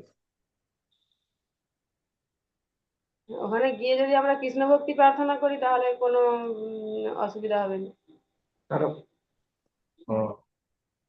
তাহলে দেবদেবীর কাছে গিয়ে কৃষ্ণ ভক্তি প্রার্থনা করতে হবে, তাহলে আবার দেবদেবীর কাছে যাবো কেন? কৃষ্ণের কাছেই যাবো। হ্যাঁ, সেটা সরাসরি যেতে হলে কৃষ্ণকেই ধরা ভালো। এই জন্য সর্বধর্ম পরিত্যাজ্য মামেকং শরণং ব্রজ, ভগবান নিজেই বলেছেন গীতাতে, বা যেটা বলেছেন মননা ভগবত ভক্ত মজ্জাইন সুর, এইগুলা যেটা শ্লোকে বলেছেন যে আমায় প্রণাম করে নমস্কার করো, আমি সব তোমার ব্যবস্থা করবো। আর তুমি যে বেশ্যাবৃত্তি করো নি, যে আর অন্য দেবদেবীর কাছে যেওনি, যে কোনো একটা পথই ধরো, যে 10টা পথ ধরলে তুমি আমার ধাম প্রাপ্ত হতে পারো না, আবার আমার সঙ্গ লাভ করতে পারবে না। এটা উনি নিজে বলেছেন, সেটা আমাদের পূর্ণ বিশ্বাস করে সেই কর্মটা না, করতে 11 হবে। নম্বরে তো বলছে যে সকলেই সর্বতভাবে আমার পথ অনুসরণ করে। হ্যাঁ, যে সেটা সকলে। যেভাবেই যে পথেই যাক না কেন, আমারই পথ হ্যাঁ, অনুসরণ করে। হ্যাঁ, যে যথামাম প্রপদ্যন্তে, মানে কেউ মানে জড়জাগতিক কামনার জন্য যদি ভগবানকে সম্পূর্ণরূপে মেনে চায়, নিশ্চয়ই ভগবান সেটা বলছে আমি দিব, আপনার সমস্ত পূর্ণ করবে। এটাই তো বলেছি। না, সেটা ঠিক আছে। তাহলে দেব দেবতাদের কাছে গিয়ে আমরা যদি যাই, পূজা অর্চনা করি, দেব দেবতাদের আরাধনায় আমরা জীবনকে উৎসর্গ করি, তাতে তো অসুবিধা কোথায়? অসুবিধা বলতে, দেবদেবের কাজকে গেলে একটু বেশি সময় লাগবে। যেমন আমি বেশি যদি সময় লাগবে? সরাসরি রাষ্ট্রপতির কাজ যাই, আর আপনার এখান থেকে ধরে সেই পঞ্চায়েত লেভেল থেকে একবার লেভেল ধরে যাই, তাহলে আমার বহুদিন সময় লাগবে। আর যদি ভগবানকে নাও পৌঁছাতে পারি, হ্যাঁ, নাও পৌঁছাতে পারি ধামে। আর যদি সরাসরি আমি ধরি, তাহলে আমি কিন্তু এই জন্মেই নিয়ে নিতে পারি, যদি একনিষ্ঠ ভাবে ভগবানের সেবা পূজা করতে পারি। সে কি, আর দেবদেবীর কাছে গেলে তো আমরা জানি তাড়াতাড়ি পেয়ে যাবে সবকিছু। এই ভগবান, আমরা বলিনি, ভগবান বলছে 12 নম্বর শ্লোকে, একটু পরে দেখবেন ভগবান আচ্ছা, নিজে বলছে। পরের শ্লোক দেখুন, আমরা পড়ছি তাহলে, তারপর আবার ওই প্রশ্নে আসবো। কাঙ্ক্ষন্ত কর্মণাং সিদ্ধিং যজন্ত ইহ দেবতাঃ ক্ষিপ্রং হি মানুষে লোকে সিদ্ধির্ভবতি কর্মজা। এই জগতে মানুষেরা সকাম কর্মসমূহের সিদ্ধি কামনা করে থাকে এবং তাই তারা বিভিন্ন দেবদেবীর উপাসনা করে। সকাম কর্মের ফল অবশ্যই অতি শীঘ্রই লাভ হয়। কি বললো? অতি শীঘ্রই লাভ হয়ে যায়, তাড়াতাড়ি লাভ হবে। বুঝতে পারছেন? আপনি যাবেন, চেন্নাই যাবেন বা দিল্লি যাবেন, বৃন্দাবনে যাচ্ছেন, ট্রেনে গেলে আপনার 1.5 দিন সময় লাগবে। আর যদি প্লেনে যান 2-2.5 ঘন্টা সময় লাগবে। অতি শীঘ্রই ফল। তা প্লেনেই যাবেন, যদি টাকা পয়সা যথেষ্ট থাকে প্লেনে যেতে অসুবিধা কি আছে? অতি শীঘ্রই ফল লাভ হবে। সেই জন্য তো ভগবান বললেন যে যে আমার কাছে আত্মসমর্পণ করবে আমি তাকে সব দিয়ে দেবো। কিন্তু তারপরেও দেবতার কাছে গেলে তো একটু সে তাড়াতাড়ি দেবে। তাহলে মানুষ কেন আর ভগবানের কাছে যাবে বলুন তো? পাগল হয়েছে নাকি তারা?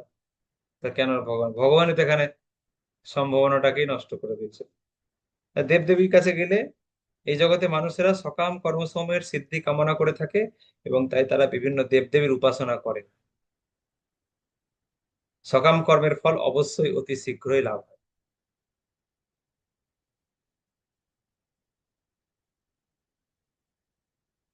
এবার বলুন, সুকৃতি শ্রীনিবাস বাবু।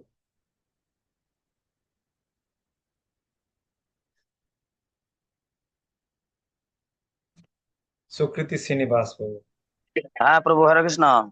হম। ধন্যবাদ, প্রণাম প্রভু। আগের প্রশ্নটা ছিল প্রভুপাদ পরম বৈষ্ণব, ওনাকে সেবা করলে, ওনার কাছে আত্মসমর্পণ করলে আমরা ভগবত ধামে যেতে পারি, আবার দেবদেবীর কাছে করলে কেন যেতে পারবো না? আর এখন যেটা হলো যে আমরা সকাম কর্ম আমরা অচিরেই তাড়াতাড়ি পেতে পারি, এটা বললো, এটাই প্রশ্নটা এখানে এলো যে তাড়াতাড়ি দ্রুত লাভ হতে পারে। তো এখন যেটা এলো যে আমরা ট্রেনেও যেতে পারি বৃন্দাবন, বা আমরা বাই এয়ারেও যেতে পারি। তো এখন প্রথম প্রশ্নটা থেকে যেটা আমি বুঝতে পারছি যে আমাদের সরাসরি নর্থে থেকে, এই জায়গায় ভুলোকে থেকে আমরা ভগবানের সেবা করলে সরাসরি এই প্লেনের মাধ্যমেই ভগবান ধামে যেতে পারবো। আর যদি আমরা দেবদেবীর মাধ্যমে দেবদেবীকে সেবা করি, সেটা আমাদের তাহলে কি হবে, ভায়া মাধ্যম হয়ে যাচ্ছে, আর আমরা এটা ডাইরেক্ট সরাসরি ভগবত ধামে যেতে পারবো।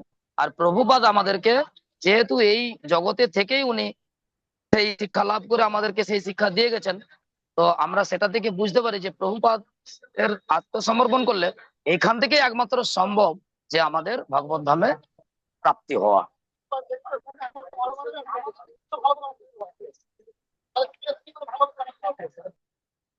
ভক্ত ভরত দাস। হ্যাঁ, হরে কৃষ্ণ প্রভু, প্রণাম। তো ভগবান হচ্ছে, এখানে ভগবান হচ্ছে অর্জুনকে নিষ্কাম কর্মের কথা বলছে, আর দেবদেবীদের কর্ম তো করলে সকাম কর্মের ফল পাওয়া যায়, আর সকাম কর্মের ফলে ভগবত ধাম যাওয়া যায় না। নিষ্কাম কর্মের মাধ্যমে ভগবত ধাম যায়। মানে 11 নম্বর শ্লোকে তো নিষ্কাম কর্ম কথা বলা আছে কি, যে কোনো বাসনা নিয়েই আসুক না কেন আমার কাছে আত্মসমর্পণ করলে, যে কোনো বাসনা নিয়ে আমার কাছে আত্মসমর্পণ করুক না কেন আমি পুরস্কৃত করে থাকি। হুম। আর দেবদেবতার কাছে সকাম কর্ম নিয়ে এখানে তো দেবদেবীর গেলে কথা বলা তাড়াতাড়ি। নেই, হুম। এখানে তো দেবদেবীদের কথা বলা নেই, কিন্তু এখানে দেবদেবী বলা আছে। আর এখানে সকাম কর্মের কথা বলা হয়েছে যে হুম। সকাম কর্মের যারা সিদ্ধি কামনা করে তারা সকাম কর্মের ফল লাভ হয়। হুম। আর তাহলে ভগবান হচ্ছে তাহলে প্রথম থেকে তাহলে ভগবানের অর্জুনকে কাছে না গিয়ে নিষ্কাম দেবদেবতার কর্মের। কাছে যাওয়াই তো ভালো। এটাই আমার প্রশ্ন। ভগবানের কাছে না গিয়ে দেবদেবতার কাছে যাওয়াই তো দরকার, তাড়াতাড়ি। সকাম কর্ম, আচ্ছা ঠিক আছে, সকাম কর্মই পাবো। সকাম ভালো ফল বাসনা নিয়ে সে যাচ্ছে, সকাম কর্মের ফল দেবদেবতার কাছে গেলে তাড়াতাড়ি পাওয়া যাবে। ভগবানের কাছে সকাম কর্মের ফল নিয়ে গেলে ভগবান পুরস্কৃত করবে বটে, কিন্তু টাইম নেবে। ভগবান নিজেই বলেছে যে আমি পুরস্কৃত করে থাকি, যে দেবদেবতা তারা সকাম কর্মের বাসনা নিয়ে গেলে আরো তাড়াতাড়ি পূরণ করে দেয়। কিন্তু সকাম কর্মের ফলে আমরা তো মুক্তি পাবো না, আমাদের মনের মধ্যে ক্ষুদ্র কামনা বাসনা থাকলে তাহলে আমরা ভগবত ধাম যেতে পারবো। আচ্ছা, তাহলে ভগবত ধামে যাওয়ার বিষয় চলে আসছে, তাই তো? তাহলে আমরা যদি দেব দেবতার কাছে গিয়া হুম, চাই, এখানে ভগবান। তাহলে দেব দেবতার কাছে যদি যাই, হ্যাঁ, তাহলে কি প্রবলেমটা কি আছে কিছু? যারা দেব দেবতার কাছে যায় হ্যাঁ, তারা তাহলে, দেবদেবীর কাছে।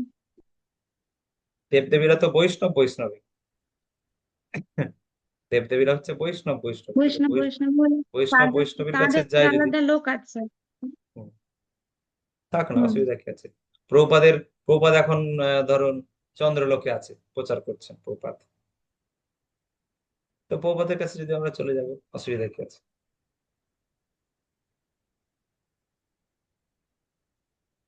প্রভুপাদের এখন স্থান হচ্ছে চন্দ্রলোক, শুনেছি আর কি। তো চন্দ্রলোকে প্রভুপাদ এখন প্রচার করছেন ওখানে। সরস্বতী গোস্বামী ঠাকুর প্রভুপাদ বলেছিলেন চন্দ্রলোকে সমস্যা চলছে কিছু, ওখানে যেতে হবে। তাহলে হয়তো প্রভুপাদ এখন সেখানে আছে, তাহলে প্রভুপাদের অনুগামীরা সব সেখানে যাবে, চন্দ্রলোকে। হুম। তাহলে তো ভগবত ধামে যাওয়া হলো না, কিছু প্রবলেম আছে? না।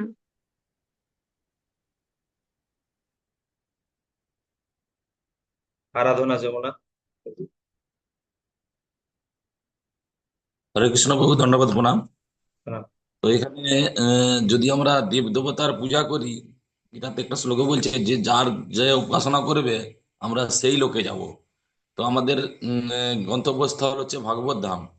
তো সেই জন্য আমাদের ভগবানের সেবা করা, যদিও তারা পরম বৈষ্ণব দেবদেবী, তাদেরকে শ্রদ্ধা সহকারে তাদের সঙ্গে আমাদের করা উচিত। তাদের পূজা অর্চনা যদি আমরা নাও করি, ভগবানের সেবা করলেই তাদের তো পূজা হয়ে যাচ্ছে অটোমেটিক। বলছে গাছের গোড়ায় জল দিলে সমস্ত শাখা প্রশাখা সবই পরিপূর্ণভাবে পেয়ে যাচ্ছে। তো এখানে একটা প্রবলেম হচ্ছে যে যদি আমরা দেবতাদের পূজা করি আলাদা আলাদা করে, তাহলে আমরা দেবলোকে যেতে পারবো, কিন্তু ভগবত ধামে যেতে পারবো না। সেখান থেকে আবার আমাদের স্বীকৃতি শেষ হয়ে গেলে আবার এখানে ফিরে আসতে হবে। কিন্তু ভগবানের যদি আমরা সেবা করি, আমরা এখান থেকে ভগবত ধামে যেতে পারবো। এটাই প্রভুপাদ আমাদের শিখাচ্ছেন। সেই জন্যই আমাদের ভগবানেরই পূজা করা উচিত, আমার মনে হয়। হরে কৃষ্ণ। দেব দেবতারা, তাদের শ্রদ্ধা করতে হবে। তাদের আমরা পূজা অর্চনা না করলে তাদের শ্রদ্ধা ভক্তি দেব সবকিছু তাদের দেবতারা প্রতি। দেব দেবতারা দাপর যুগে সব যদু বংশে চলে এসেছিল।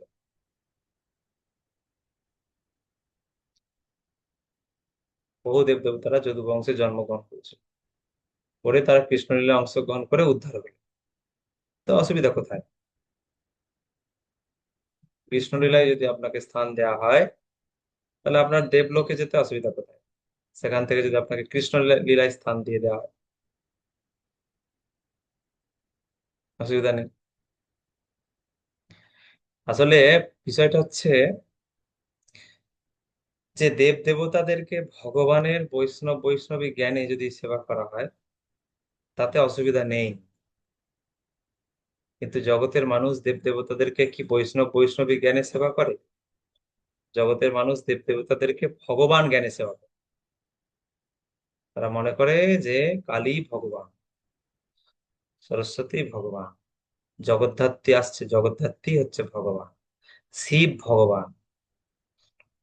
তো দেব দেবীদেরকে তারা ভগবান মনে করে আরাধনা করে। এর ফলে অপরাধ হয়ে যায়। এটা হচ্ছে ভগবানের চরণে অপরাধ। দেব দেবীরা অসন্তুষ্ট হয় আর ভগবানও অসন্তুষ্ট হয়, সেই জন্য তাদের গতিটা এরকম হয়। তো সেই জন্য যখন আমরা দেব দেবীকে বৈষ্ণব বৈষ্ণবী জ্ঞানে সেবা করব, তখন আমরা জানবো যে ওনারা ভগবান না, ওরা ভগবানের নিত্য দাস। তো সেই দাসের সেবা করলে ভগবান সন্তুষ্ট হবে। সেই জ্ঞানে যদি সেবা করা হয় তাহলে আলাদা কথা। কাত্যায়নী ব্রত করেছিল গোপীরা, তারা খুব ভালোভাবেই জানতো যে কাত্যায়নী হচ্ছে ভগবানের, কাত্যায়নী মহামায়, মহাযোগী মহেশ্বর, তাই না? তারা মন্ত্রটা বলছে, সেখানেও তাদের সম্পূর্ণ নলেজ আছে যে ইনি হচ্ছেন ভগবানের মহামায়া শক্তি। এই কাত্যায়নী দেবী হচ্ছে ভগবানের শক্তি। তো এই শক্তির কাছে আমরা প্রার্থনা করছি যাতে আমাদেরকে কৃষ্ণ প্রেম দেয়, কৃষ্ণকে আমরা যাতে স্বামী রূপে লাভ করতে পারি। কারণ ওনারা কাত্যায়নীকে কখনো ভগবান বলে মনে করছেন না। তো এই জ্ঞানে যদি করা হয় তাহলে সেখানে তারা সেই দেবদেবীর আশীর্বাদ লাভ করবে। সেই দেবদেবীর আশীর্বাদ পেয়ে তারা আরো কৃষ্ণ ভক্তি বৃদ্ধি করে এগিয়ে যেতে পারবে। কিন্তু সাধারণ মানুষ তো দেবদেবীকে ভগবান জ্ঞানে সেবা করে, যার ফলে অপরাধ হয়ে যায় তাদের চরণে। তার ফলে তাদের গতিটা আর ঠিক থাকে না। তো এই হচ্ছে বিষয়। ভগবান এখানে 11 নম্বর শ্লোকে যেটা বললেন সেটা হচ্ছে, কোনো দেবদেবীর চরণে নয়, আমার চরণে আত্মসমর্পণ করলে আমি তাকে সেইভাবে পুরস্কৃত করব। সে যদি আমার আমার চরণে আত্মসমর্পণ করে, সে যদি অষ্টাঙ্গ যোগ সিদ্ধি লাভ করতে চায়, মোক্ষ লাভ করতে চায়, অনেক কামনা বাসনা নিয়ে আসে, ঠিক আছে, আমাকে আরাধনা করুক, সর্বতভাবে আমি তাকে তার কাছে নিয়ে যাবো, সেই জায়গায় যেখানে সে যেতে চায়। তবে যদি সেটা যদি বিশ্বাস না হয়, ঠিক আছে, যদি অনেক কামনা বাসনা থাকে, তাহলে আমার যদি আরাধনা না করো, তাহলে দেবদেবতার আরাধনা করতে পারো, তাড়াতাড়ি ফল লাভ হবে। দেবদেবীর আরাধনা করলে তাড়াতাড়ি ফল লাভ হবে। আর কিছু এখানে বললেন না ভগবান দেবদেবীর সম্পর্কে, আর কিছু বললেন না। আবার সপ্তম অধ্যায়ে আবার গিয়ে বলবেন। সপ্তম অধ্যায় দেবদেবীর পূজার বিষয়টা সপ্তম। তৃতীয় অধ্যায়ে কিছু বললেন, তৃতীয় অধ্যায়ে যে দেবদেবীরা কাঙ্ক্ষিত বস্তু প্রদান করে থাকে, যজ্ঞের ফলে তারা সন্তুষ্ট হয়ে আহ, যার জাগতিক জীবন ধারণের জন্য যা যা প্রয়োজন সবকিছু প্রদান করেন দেবদেবীরা। দেবদেবীদের পূজা না করলে চোর হবে, তৃতীয় অধ্যায়ে বললেন। চতুর্থ অধ্যায়ে বললেন যে দেবদেবীর পূজা কামনা বাসনা নিয়ে করলে তাড়াতাড়ি পূর্ণ হয়। তো সপ্তম অধ্যায়ে তিনি আবার বলবেন যে দেবদেবীর পূজার কি ফল, ক্ষীণে পূর্ণে মর্ত্যলোকে সত্য, আবার ফিরে আসতে হবে। তো এটা হচ্ছে বিষয়। যদি আপনি দেবদেবীদেরকে ভগবানের সেবক সেবিকা হিসেবে আপনি আরাধনা করেন, তাহলে আসলে আপনি ভগবানেরই ভক্তি করছেন। তাহলে আপনি ভগবানেরই ভক্তি করছেন। সেটা কেউ চাইলে করতে পারে, অসুবিধা কিছু নেই। যিনি একজন বৈষ্ণবী, আমি এনাকে সেবা করব যাতে ইনি আমাকে কৃষ্ণের কাছে পৌঁছে দেন, কৃষ্ণের কাছে পৌঁছে দেন। তখন আপনার হৃদয়ে সেইভাবেই আহ, ভগ- সেই দেবদেবী আপনাকে সেইভাবে উৎসাহ প্রদান করবে, অনুপ্রেরণা দিবে, যার ফলে আপনি কৃষ্ণ ভক্তই থাকবেন। কৃষ্ণ ভক্তি থেকে আপনার অধঃপতন হবে না। তখন অটোমেটিক আপনি কৃষ্ণ সেবা করবেন। এটা হচ্ছে বিষয়। এমন ভাবে লিঙ্ক করা আছে সিস্টেমে যে কোনোভাবে আপনি কৃষ্ণের কাছ থেকে সরে গিয়ে আপনি সেই দেবদেবীদেরকে সর্বে মনে করতে পারবেন না। সেইভাবে লিঙ্ক করা আছে, সেইভাবেই দেবদেবী আপনাকে ভিতর থেকে অনুপ্রেরণা দেবে যে হ্যাঁ, উনি আমার প্রভু, তুমি ওনার আরাধনা করো। যেটা করেছিলেন উম, গোবিন্দ দাস, গোবিন্দ দাসের ক্ষেত্রে যেটা হয়েছিল। তো তাহলে 11, 12 হলো। এবার 13 নম্বর শ্লোক। ভগবান এখানে 13 নম্বর শ্লোক থেকে তিনি আহ, আলোচনাটাকে একটু অন্যদিকে তিনি নিয়ে যাচ্ছেন। এবারে তিনি বলেছিলেন যে 11 নম্বর শ্লোকে বলেছিলেন যে যারা যে কামনা বাসনা নিয়ে আমার কাছে আত্মসমর্পণ করুন না কেন, সর্বতভাবে আমারই পথ অনুসরণ করে। তাহলে কামনা বাসনা গুলো কি করে পরিবর্তন হয়? না, যার যেমন গুণ তার কামনা বাসনা সেরকম। যে যে গুণে আছে তার কামনা বাসনা সেরকম, তার কর্মটাও সেরকম। যার যেমন চেতনা, যেমন গুণ, তার কর্মটাও সেরকম। চাতুর্বর্ণময়া সৃষ্টং গুণ কর্ম বিভাগ তস্য কর্তারমপি মাং বিদ্ধ কর্তারম অব্যয়ম। প্রকৃতির 3টি গুণ ও তাদের সঙ্গে সংযুক্ত কর্ম অনুসারে আমি মানব সমাজে 4টি বর্ণের সৃষ্টি করেছি। আমি এই প্রথার স্রষ্টা হলেও আমাকে অকর্তা এবং অব্যয় বলেই জানবে।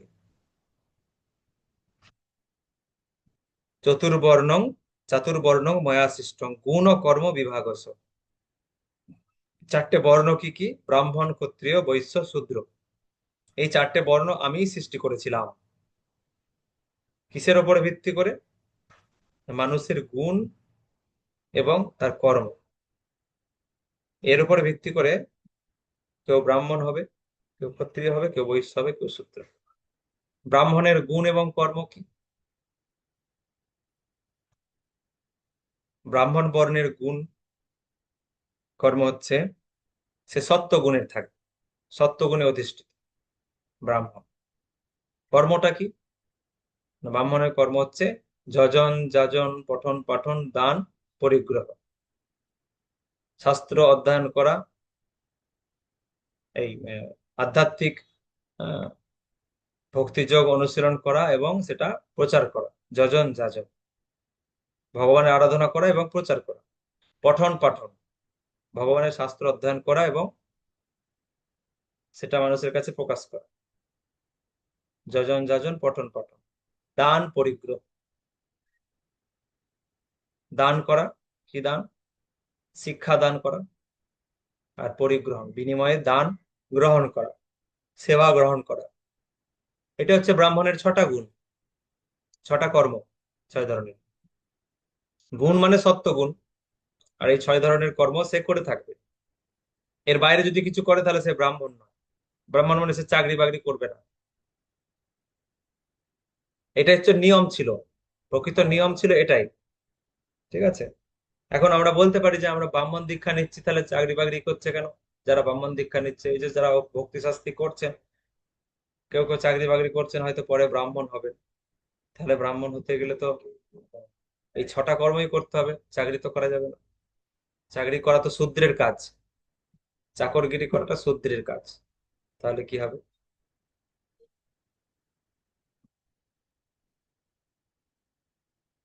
তাহলে কি করে ব্রাহ্মণ হবে? তা আমি এই প্রশ্নটা করেছিলাম। তো উত্তর হচ্ছে যে তাকে সম্পূর্ণটাই কৃষ্ণ সেবায় লাগাতে হবে। যদি সে ব্রাহ্মণ হতে চায়, তাকে সম্পূর্ণটাই কৃষ্ণ সেবায় লাগাতে হবে। সঞ্চয় কমিয়ে দিতে হবে, সঞ্চয় বৃত্তি তার কমাতে হবে, কমিয়ে পুরোটাই কৃষ্ণ সেবায় লাগানোর চেষ্টা করতে হবে।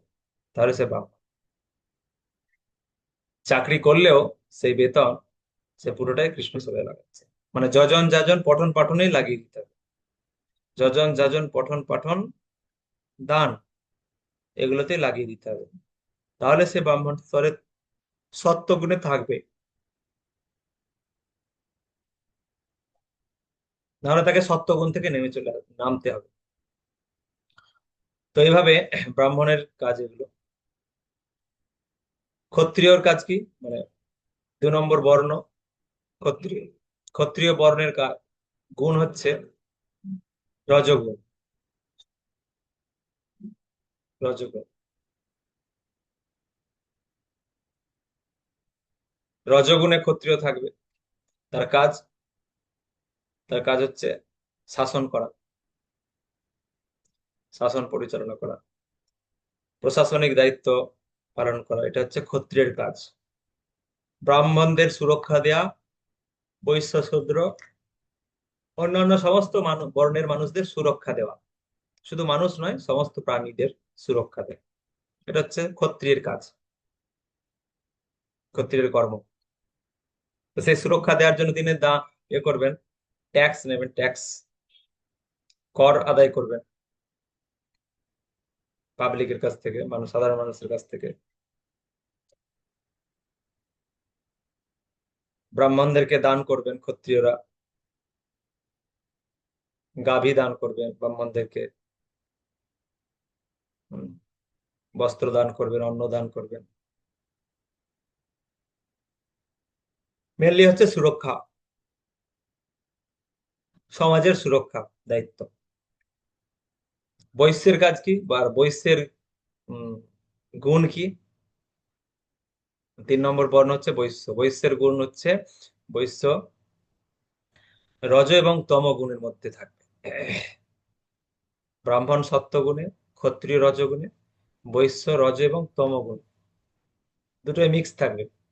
কেননা বৈশ্যের কাজ হচ্ছে, বৈশ্যের কর্ম হচ্ছে ব্যবসা বাণিজ্য করা, গো সেবা করা, চাষবাস করা। এগুলো বৈশ্যের কাজ। ব্যবসা বাণিজ্য করবে, গো সেবা করবে, গো রক্ষা করবে, চাষবাস করবে। আর তারা দান ধ্যান তো করবে বটে, বৈশ্যরা প্রচুর পরিমাণে দান করবে। ব্রাহ্মণদেরকে দান করবে, ক্ষত্রিয়দেরকে চাষবাসের জন্য কর প্রদান করবে, ক্ষত্রিয়দেরকে ব্যবসা বাণিজ্য করতে গেলে ক্ষত্রিয়দের কাছে তারা ট্যাক্স দিয়ে আসবে, কর দিয়ে আসবে। তারপরে শূদ্র, শূদ্র হচ্ছে তমগুণে, শূদ্রের কর্ম হচ্ছে অন্যান্য ওপরের এই তিন বর্ণের সেবা করা, ব্রাহ্মণ ক্ষত্রিয় বৈশ্য এই তিন বর্ণের সেবা করা হচ্ছে শূদ্রের কাজ। এই শূদ্রই হচ্ছে চাকরগিরি করবে, বোঝা গেল? বৈশ্যতে, বৈশ্য হচ্ছে ব্যবসা বাণিজ্য করবে, চাষবাস করবে আর গোরক্ষা করবে। এখানে কোনো চাকরগিরির কোনো ব্যাপার নেই, সবটাই নিজের কন্ট্রোলে। ব্যবসা সে নিজের অধিকারে ব্যবসা করবে, নিজের অধিকারে সে চাষবাস করবে, আর গো সেবা করবে, সে নিজের গোমাতা থাকবে, গাভী থাকবে, করবে। চাকরগিরির কোনো প্রশ্ন নেই। কিন্তু শূদ্র সেইগুলো পারবে না, জমিতেও মাঠে নামতে পারবে না, গো সেবা করতেও পারবে না,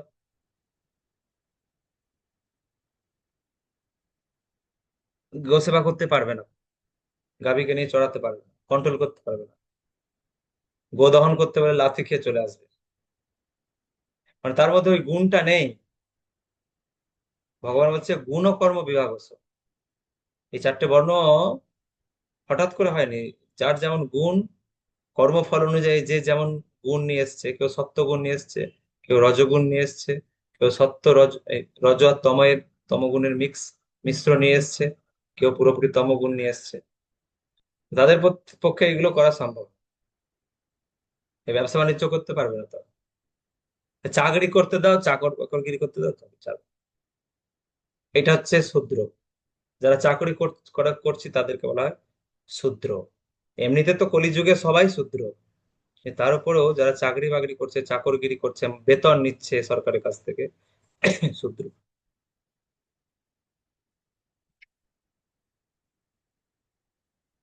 একটা নির্দিষ্ট সময় ডিউটি করবে আর বেতন নেবে, এর বাইরে কিছু তারা ভাবতেই পারবে না।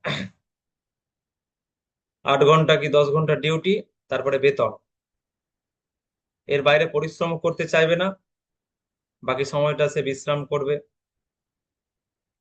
বাকি সময়টা সে, হ্যাঁ, বিশ্রাম করে কাটাবে। ওইটুকু সময় সে খাটবে আর বেতন নেবে, ব্যাস। এটার জন্য পড়াশোনা করা, কত পরিশ্রম করা, কত কি পরীক্ষা দেওয়া, ইন্টারভিউ দেওয়া, চাকরির জন্য কত চেষ্টা করা, কত আন্দোলন, মিটিং, মিছিল, কত কি। এটা হচ্ছে বিষয়।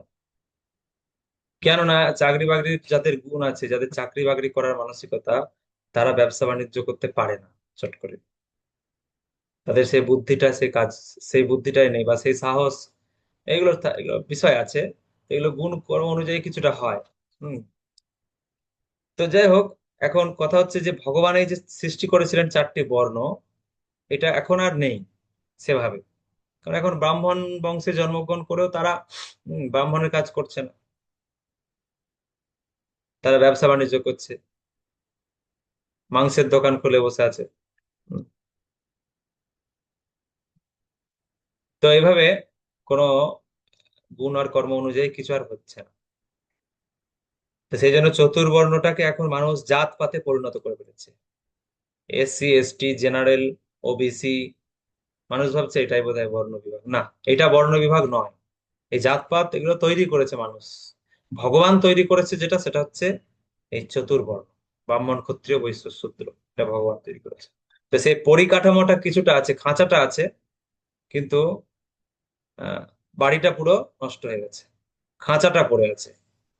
ব্রাহ্মণ, ক্ষত্রিয়, বৈশ্য, শূদ্রের যে নকশা সেটা আছে, কিন্তু আর কার্যকরী নয়। এই জগতে আর কিছুই সেভাবে চলছে না। ব্রাহ্মণের কাজ ব্রাহ্মণ করছে না, ক্ষত্রিয়ের কাজ ক্ষত্রিয়রা করছে না। ব্রাহ্মণ ব্যবসা বাণিজ্য করতে যাচ্ছে, ব্রাহ্মণ চাকরিতে চলে যাচ্ছে, চাকরি করতে যাচ্ছে, আর ক্ষত্রিয়রা ব্যবসা বাণিজ্য করতে যাচ্ছে, চাকরি করতে যাচ্ছে। এই রকম ভাবে হচ্ছে।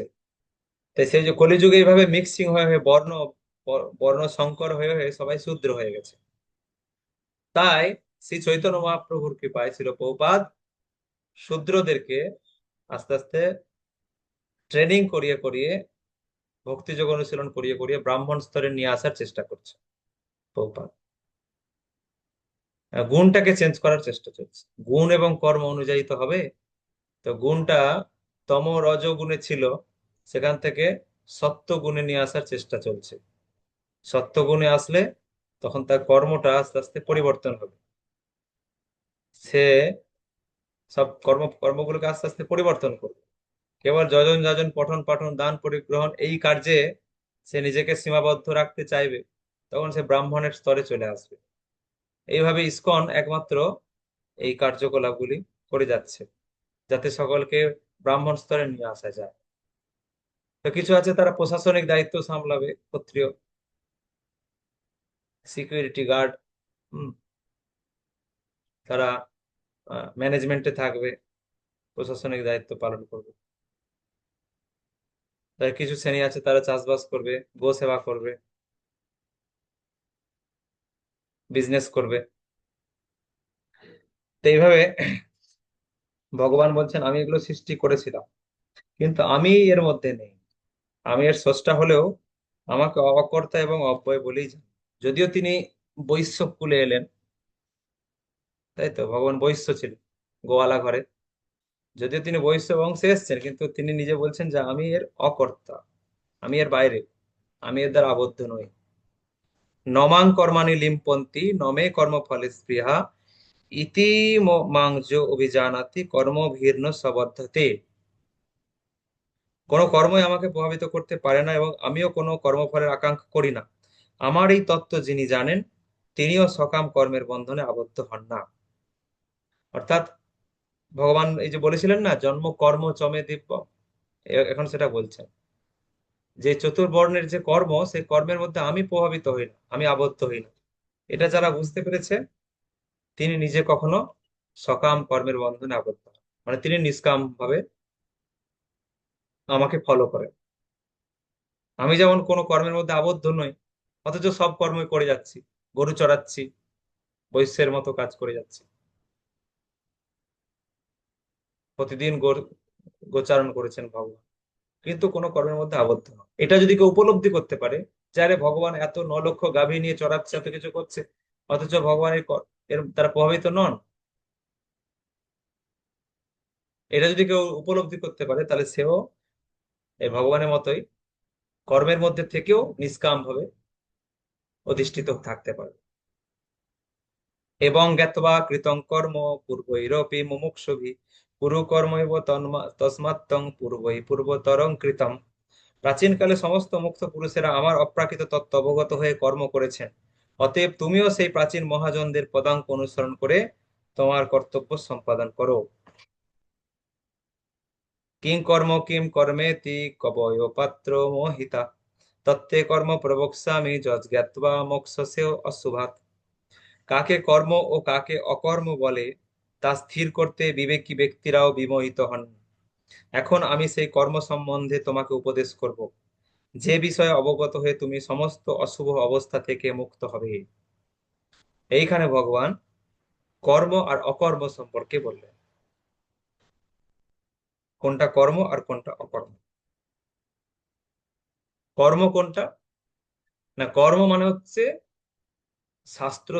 শাস্ত্রসম্মত সকাম কর্ম, এটাকেই কর্ম বলা হয়। শাস্ত্রের ভাষায় কর্ম বলতে সকাম কর্ম মানে যে যে কর্ম করার পিছনে ফলের বাসনা আছে, ফলের আশা নিয়ে যে কর্ম, সেটাই হচ্ছে কর্ম, সকাম কর্ম। আর অকর্ম মানে যেখানে ফলের আশা নেই, কৃষ্ণের সন্তুষ্টির জন্য যে কর্ম, ওটা হচ্ছে অকর্ম। কৃষ্ণ সন্তুষ্টির জন্য যে কর্ম, ওটা হচ্ছে অকর্ম। আর ফলের আশা নিয়ে যে কর্ম, সেটা হচ্ছে কর্ম। তো বলছে কর্ম আর অকর্মটা কি, এটা বুঝতে বিবেকী ব্যক্তিরাও বিমোহিত হন, বুদ্ধিমান ব্যক্তিরাও বুঝতে পারে না যে কোনটা কর্ম আর কোনটা অকর্ম। হুম।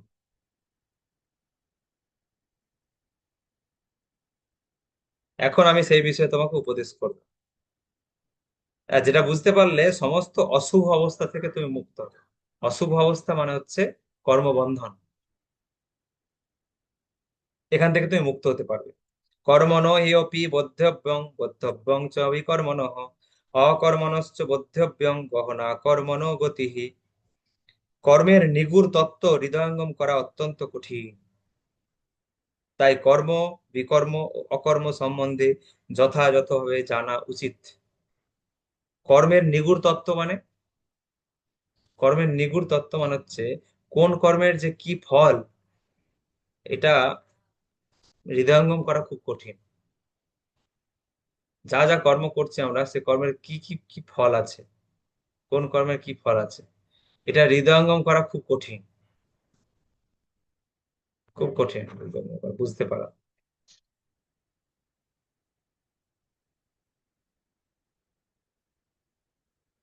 কোন কর্মের জন্য আমরা যে এখন ফল ভোগ করছি, এটা কি আমরা কেউ জানি? জানি না। গান্ধারীর 100 পুত্র মারা গেল কোন কর্মের ফলে? এটা হলো না, কোন 50 জন্ম আগে, 50 জন্ম আগে গান্ধারী এবং হ্যাঁ তার পতি ধৃতরাষ্ট্র, তারা কি করেছিল? না, খেলার ছলে ধৃতরাষ্ট্র কি করেছিল, খেলার ছলে একটা জলের পাত্র একটা পাতার উপরে রেখে দিয়েছিল, তার নিচে 100টা ডিম ছিল, ডিম, 100টা ডিম নষ্ট হয়ে গেল, একসঙ্গে 100টা ডিম নষ্ট হয়ে গেল। 50 জন্ম আগে সেটা হয়েছিল। সেই কর্মফলটা এখন ভোগ করতে হচ্ছে, 50 জন্ম ধরে সেই কর্মফলটা ভোগ করা হয়নি এতদিনে, বুঝতে পারছেন? তো কোন কর্মের ফল যে আমরা এখন ভোগ করছি আমরা নিজেরাই জানি। সেই জন্য বলছে কর্ম গহনা কর্মণ গতি। গহনা মানে অত্যন্ত কঠিন, আপনি কোন কর্মের ফল এখন ভোগ করছেন বোঝানো খুব কঠিন। সেই জন্য কোনো পরিস্থিতির জন্য কাউকে কখনো দায়ী করা উচিত না। আমরা তো বলি যে আপনার জন্য এটা হলো, আপনার জন্য ওটা হলো, এই সংসারে আমার কোনো, আমি কোনো ভক্তি করতে পারছি না, কিছু করতে পারি, এই সংসারটা একেবারে নরক, এই সেই, আমরা অন্য সবাইকে দোষ দিই, তাই না? আমার স্বামীটা হচ্ছে অসুর, আমার ভাসুর অসুর, শ্বশুর অসুর, স্বামী অসুর, একমাত্র আমি সুর। তো এখানে ভক্তি করা যায়? আমরা দোষ দিই, তাই না? বিশ্বদেবকে দেখুন, বিশ্বদেব, কৌরব বংশে সবাই কৃষ্ণ বিদ্বেষী, কৃষ্ণের বিরুদ্ধে আছে সবাই। সেই বংশে ধৃতরাষ্ট্র, এই সরি বিশ্বদেব, সেই বংশে থেকে বিশ্বদেব বাসুদেবের গুণগান করে বেঁচে আছে। বিশ্বদেব তো কৃষ্ণের অনেক বড় ভক্ত, তাই জন্য তাকে দ্বাদশ মহাজনের একজন বলা হয়। তো যাই হোক, কথা হচ্ছে এই যে যে কোনো পরিস্থিতির জন্য কেউ কাউকে দায়ী করা উচিত না। প্রহ্লাদ মহারাজ কোনোদিন তার এই পরিস্থিতির জন্য কাউকে দায়ী করেন, অথচ প্রহ্লাদ মহারাজ সব সময় কৃষ্ণ ভক্তির প্রতিকূলতা তিনি উম, পেয়েছেন, কিন্তু তার প্রতিকূল মনে হয়নি একবার। আমরা অনেক সময় দোষ দিয়ে দিই না, যে আমার এটা হলো, ওর জন্য এটা হলো, তার জন্য সেটা হলো, কোনো কিছু, এটা আমারই কর্মফলের জন্য আমি এটা পেয়েছি, বাকি সব উপলক্ষ মাত্র। ভগবান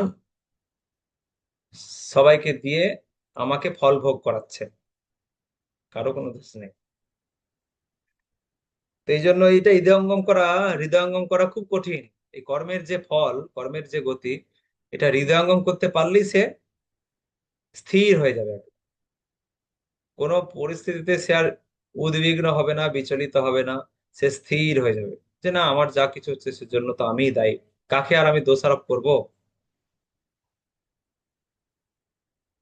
কাকে দোষারোপ করব? আমি পূর্বজন্মে করেছিলাম।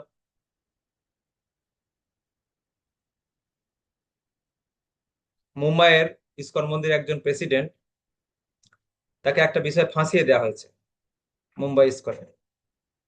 সে প্রেসিডেন্ট হলেও ম্যানেজমেন্টের কি কিছু একটা ইয়েতে তাকে ফাঁসিয়ে দেওয়া হয়েছে, ফাঁসিয়ে দেওয়া হয়েছে, খুব সেই নিয়ে অনেক আলোচনা হয়েছে, অনেক কিছু হয়েছে। অথচ প্রেসিডেন্টের কোনো দোষ নেই, কোনো দোষ ছিল না। ভুল একটা অপবাদ দিয়ে তাকে ফাঁসিয়ে দেওয়া হলো, কিন্তু সেই প্রেসিডেন্ট এতটুকু মুখ খুললেন না। তার কোনো দোষ নেই, তা সত্ত্বেও তিনি কিন্তু একবারও বললেন না যে আমার কোনো দোষ নেই, আপনারা ভুল করছেন, একবার ভেবে দেখুন। কিচ্ছু বললেন না, চুপচাপ। তো পরবর্তীতে পরবর্তীতে উম, প্রমাণিত হলো যে ওনার কোনো দোষ ছিল না, ওনার কোনো দোষ ছিল না, পরবর্তীতে প্রমাণিত হলো। তো তখন জিজ্ঞেস করা হচ্ছে, তাহলে আপনি কেন বললেন না দোষ ছিল না? তখন তখন উনি উত্তর দিচ্ছেন যে আসলে এই যে সময়টা আমাকে কষ্ট পেতে হলো, অপবাদ সহ্য করতে হলো, অপমান সহ্য করতে হলো, এর কারণ হচ্ছে আমি কোনো দোষ করিনি, অথচ আমাকে অপমান সহ্য করতে হলো, দোষী প্রমাণিত হতে হলো। আসলে পূর্ব কোনো জন্মে আমি দোষ করেছিলাম, কিন্তু আমি সেখান থেকে রেহাই পেয়ে গেছিলাম, দোষ করেও আমি সেখান থেকে রেহাই পেয়ে গেছিলাম। সেই জন্য সেই কর্মফলটা আমাকে এখন ভোগ করতে হলো। কোনো দোষ করিনি, অথচ সেই কর্মফলটা আমাকে এখন ভোগ করতে হলো। দোষ না করেও আমাকে দোষী প্রমাণিত হতে হলো। তাহলে এই যে উনি যখন এটা বললেন, কতটা উন্নত স্তর না হলে এই চিন্তা করা যাবে, তাই না? আমরা তো ঝগড়াঝাটি শুরু করে দেবো, আমি এটা করিনি, আমি সেটা করিনি, ভুল হচ্ছে, কত কি করে দেবো, তাই না? কিন্তু এই জন্য ভগবান এখানে বলছে যে কর্মের নিগূঢ় তত্ত্ব হৃদয়ঙ্গম করা অত্যন্ত কঠিন। সবকিছু কর্মফলের জন্য ঘটছে, যেটা হয়ে গেছে হয়ে গেছে, এখন আর কি করা যাবে? যেটা হয়ে গেছে সেগুলোর কর্মফল তো আমরা ভোগ করছি। তাহলে তাই জন্য পরের লাইনে ভগবান বলছে, ঠিক আছে, কোনটা কর্ম, কোনটা বিকর্ম, আর কোনটা অকর্ম, এখন অন্তত সেটা জেনে জীবনযাপন করা উচিত। তাহলে অকর্মটা, কর্মটা কি? কর্মটা একটু আগে বলা হলো, ফলের আশা নিয়ে কর্ম। ফলের আশা নিয়ে কর্ম করলে তাকে ফল ভোগ করতে হবে, ভালো ফল অথবা খারাপ ফল। ভালো কর্ম করলে ভালো ফল, খারাপ কর্ম করলে খারাপ ফল। আচ্ছা, বিকর্মটা কি? বিকর্মটা হচ্ছে স্বাস্থ্য বিরুদ্ধ কর্ম। কর্মটা হচ্ছে কি? স্বাস্থ্যসম্মত, কিন্তু ফলের আশা নেই। বিকর্মটা কি? স্বাস্থ্য বিরুদ্ধ, স্বাস্থ্য নিষিদ্ধ কর্ম, উল্টাপাল্টা কাজ, এটা হচ্ছে বিকর্ম। আর অকর্মটা কি? অকর্মটা হচ্ছে কৃষ্ণ সেবা, ভগবানের সন্তুষ্টির জন্য কর্ম, এটা অকর্ম। যেমন কেউ যদি রান্না করে ভগবানের সন্তুষ্টি বিধানের জন্য, সেটা কিন্তু অকর্ম। ভগবানকে ভোগ লাগানোর জন্য রান্না করছে, ওটা অকর্ম।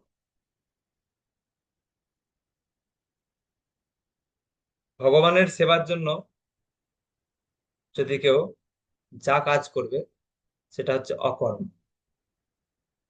ভগবানের আরতি করা, জপ করা, ভোগ রান্না করা, ভগবানের জন্য বাজার যাওয়া, ভগবানের ভক্ত করার জন্য ছেলেদেরকে আহ, ছেলে মানুষ করা, ছেলে মেয়েদেরকে ভগবানের ভক্ত করার জন্য তাদেরকে লালন পালন করা, মানুষ করা, এই সব অকর্ম। কেননা এটা উদ্দেশ্যটা হচ্ছে ভগবানের উদ্দেশ্য, সন্তুষ্টি বিধান, ভগবানের জন্য।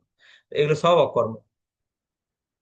কিন্তু যখনই সে নিজের উদ্দেশ্যে, নিজেদের ইন্দ্রিয় তৃপ্তির জন্য বা নিজেদের স্বার্থে কিছু করবে, তখন সেটা হয়ে যাবে, সেটা যদি স্বাস্থ্যসম্মত ভাবেও করা হয় তারপরেও সেটা হচ্ছে কর্ম। কেননা সেটা নিজেদের স্বার্থে করছে। হ্যাঁ, স্বাস্থ্যসম্মত ভাবে করছে যাতে সে ভালো ফল লাভ করে, স্বাস্থ্যসম্মত ভাবেই করছে কর্মগুলো যাতে সে সুখী হয়, জীবনে সুখী হয়, সেটা হচ্ছে কর্ম। কিন্তু যখন স্বাস্থ্যসম্মত ভাবে তো বটেই, কেবলমাত্র ভগবানের খুশি করার জন্য, ভগবানকে সন্তুষ্ট করার জন্য করবে, সেটা হচ্ছে অকর্ম। আর বাদ বাকি যেটা বিকর্ম, সেটা তো স্বাস্থ্য বিরুদ্ধ। তো এইভাবে ভগবান বলেছেন কোনটা কর্ম, কোনটা বিকর্ম, আর কোনটা অকর্ম, সেটা ভালোভাবে জেনে করা উচিত। বুদ্ধিমান ব্যক্তিরাও এটা বুঝতে পারে না, অনেক জ্ঞানী ব্যক্তিরাও বুঝতে পারে না এটা।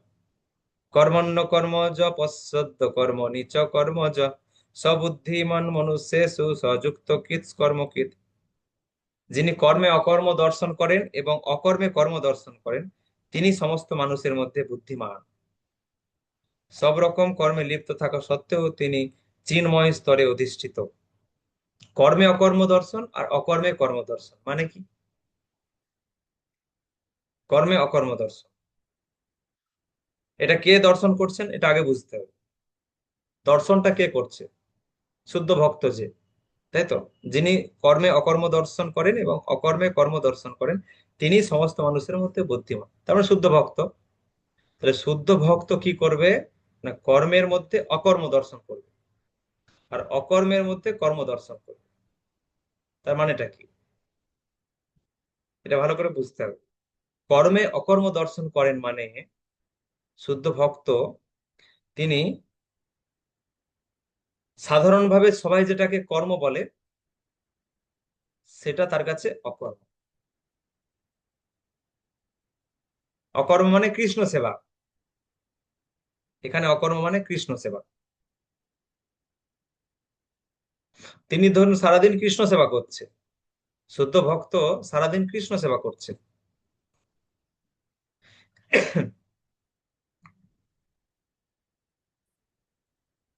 সারাদিন কৃষ্ণ সেবা করছে, তো সাধারণ মানুষের চোখে এটা কর্ম। ছেলে মানুষ করছে, চাকরি বাকরি করছে, ব্যবসা বাণিজ্য করছে, বাজার করছে, ঘর বাড়ি বানাচ্ছে, সবকিছু করছে। সাধারণ মানুষ ভাবছে কর্ম করছে, কিন্তু শুদ্ধ ভক্ত জানেন যে না, আমি এটা যেহেতু কৃষ্ণের জন্য করছি, এটা আমি অকর্ম করছি, মানে কৃষ্ণ সেবা করছি। অকর্ম কথাটা শুনতে খারাপ হলেও এটা অকর্ম মানে হচ্ছে কৃষ্ণ সেবা, কারণ ওখানে কোনো কর্মের ফল নেই, তাই জন্য ওটাকে অকর্ম বলা হচ্ছে। যে কর্মের কোনো ফল নেই, যে কর্মের কোনো জাগতিক ফল নেই, সেটাকে বলা হয় অকর্ম। ঠিক আছে, কৃষ্ণ সেবাটাকে কেন অকর্ম বলা হয়েছে প্রশ্ন আসতে পারে, যে কৃষ্ণ সেবাটা তো একটা সব থেকে বড় শ্রেষ্ঠ কর্ম, এটাকে অকর্ম বলা হচ্ছে কেন? না, কারণ কৃষ্ণ সেবাতে কোনো শুভ অশুভ কোনো ফল নেই। কৃষ্ণ সেবা শুভ অশুভ কর্মফলের ঊর্ধ্বে, কেবলমাত্র কৃষ্ণ ভক্তি, কৃষ্ণের প্রতি আসক্তি, কৃষ্ণের প্রতি প্রীতি, এটাই বৃদ্ধি হবে। কৃষ্ণ সেবা করলে কৃষ্ণের প্রতি সে আরো এগিয়ে যাবে। তো যেটা সমস্ত কর্ম, ভালো কর্ম খারাপ কর্মেরও আরো ঊর্ধ্বে, এটা ভালো মন্দ কর্মগুলোতে এই জড়জগতে আছে। আর কৃষ্ণ সেবা যেহেতু এই জড়জগতের জিনিস নয়, যদি এই জড়জগতে সেটা অনুশীলন করা হচ্ছে, কিন্তু সেটা আসলে এই জড়জগতের কাজ নয়, এই জড়জগতের কর্ম নয়, সেটা চিন্ময় জগতে এইগুলো সবসময় চলছে। চিন্ময় জগতে এরকম কৃষ্ণ সেবা সবসময় চলছে। তাহলে এই জড়জগতে যে সেগুলো যেহেতু অনুশীলন করা হচ্ছে, হতে পারে সেটা ছেলে মানুষ করা, হতে পারে সেটা চাকরি করা বা ব্যবসা বাণিজ্য করা, কিন্তু সেটা যদি কৃষ্ণ সেবার উদ্দেশ্যে করা হচ্ছে তাহলে এটা চিন্ময় জগতের কর্ম। আর সেটাকে আর কর্ম বলা হয় না, সেটাকে বলা হয় অকর্ম। কর্মেরও ঊর্ধ্বে, কর্মের ঊর্ধ্বে, এটা হচ্ছে অকর্ম। তো তাহলে আমার এখানে এখানে আলোচনাটা কি ছিল না, কর্মে অকর্ম দর্শন করা। মানে সাধারণ মানুষ একজন শুদ্ধ ভক্তের সমস্ত কাজগুলোকে সে ভাবছে কর্ম করছে, কিন্তু সে শুদ্ধ ভক্ত জানে যে না, আমি এটা কর্ম করছি না, আমি কর্মের ঊর্ধ্বে অকর্ম করছি, মানে কৃষ্ণ সেবা করছি। এটা হচ্ছে বিষয়। তার মানে তিনি কর্মে অকর্ম দর্শন করছেন। সাধারণ মানুষের কাছে যেটা কর্ম, সেই কর্মে তিনি অকর্ম দর্শন করছেন। আর উল্টোটা, অকর্মে কর্ম দর্শন মানে, পরে পরে বলা হচ্ছে অকর্মে কর্ম দর্শন। অকর্মে কর্ম দর্শন মানে হচ্ছে সাধারণ মানুষ যেটাকে অকর্ম বলছে, সাধারণ মানুষ যেটাকে অকর্ম বলছে, সাধারণ মানুষ তো আর জানে না যে অকর্ম মানে কৃষ্ণ সেবা। সাধারণ মানুষ মনে করে অকর্ম মানে হচ্ছে নিষ্কর্মা, কর্মত্যাগ। বোঝা গেল? সাধারণ মানুষ যেটাকে কর্মত্যাগ মনে করে, অকর্ম মনে করে, শুদ্ধ ভক্ত দেখেন যে এর মধ্যেও কর্ম আছে। এটা একটু ভালো করে বুঝতে হবে। আগেরটা ঠিক ছিল, সাধারণ মানুষ যেগুলোকে কর্ম বলছে শুদ্ধ ভক্তের কাছে ওগুলো কৃষ্ণ সেবা, অকর্ম। কিন্তু পরেরটা অকর্মে কর্মদর্শন মানে সাধারণ মানুষ যেটাকে অকর্ম বলে মনে করে, সাধারণ মানুষ কোনটাকে অকর্ম মনে করে? যোগ, ধ্যান, তপস্যা, এইগুলা মানে কর্ম ত্যাগ করে বনে জঙ্গলে চলে যাওয়া, তপস্যা করা, কর্ম ত্যাগ, নিষ্কর্মা। সাধারণ মানুষ মনে করে এটা অকর্ম। কিন্তু শুদ্ধ ভক্ত দেখে যে না, মুখে বলছে অকর্ম নিষ্কর্ম, কিন্তু সে তো শ্বাস প্রশ্বাস নিচ্ছে, চলাফেরা করছে, এক জায়গায় বসে আছে, এগুলো তো কর্ম। কৃষ্ণের জন্য যেহেতু করছে না, এটাও কর্ম। মলমূত্র পরিত্যাগ করছে, তার মানে সে তো কর্মই করছে। বলতে পারে যে আমি সব কর্ম ত্যাগ করে দিয়ে এসেছি, কিন্তু সে তো কর্ম করে যাচ্ছে। যদি এটা কৃষ্ণ সেবা না হয়, তাহলে এটা কর্মই করছে সে।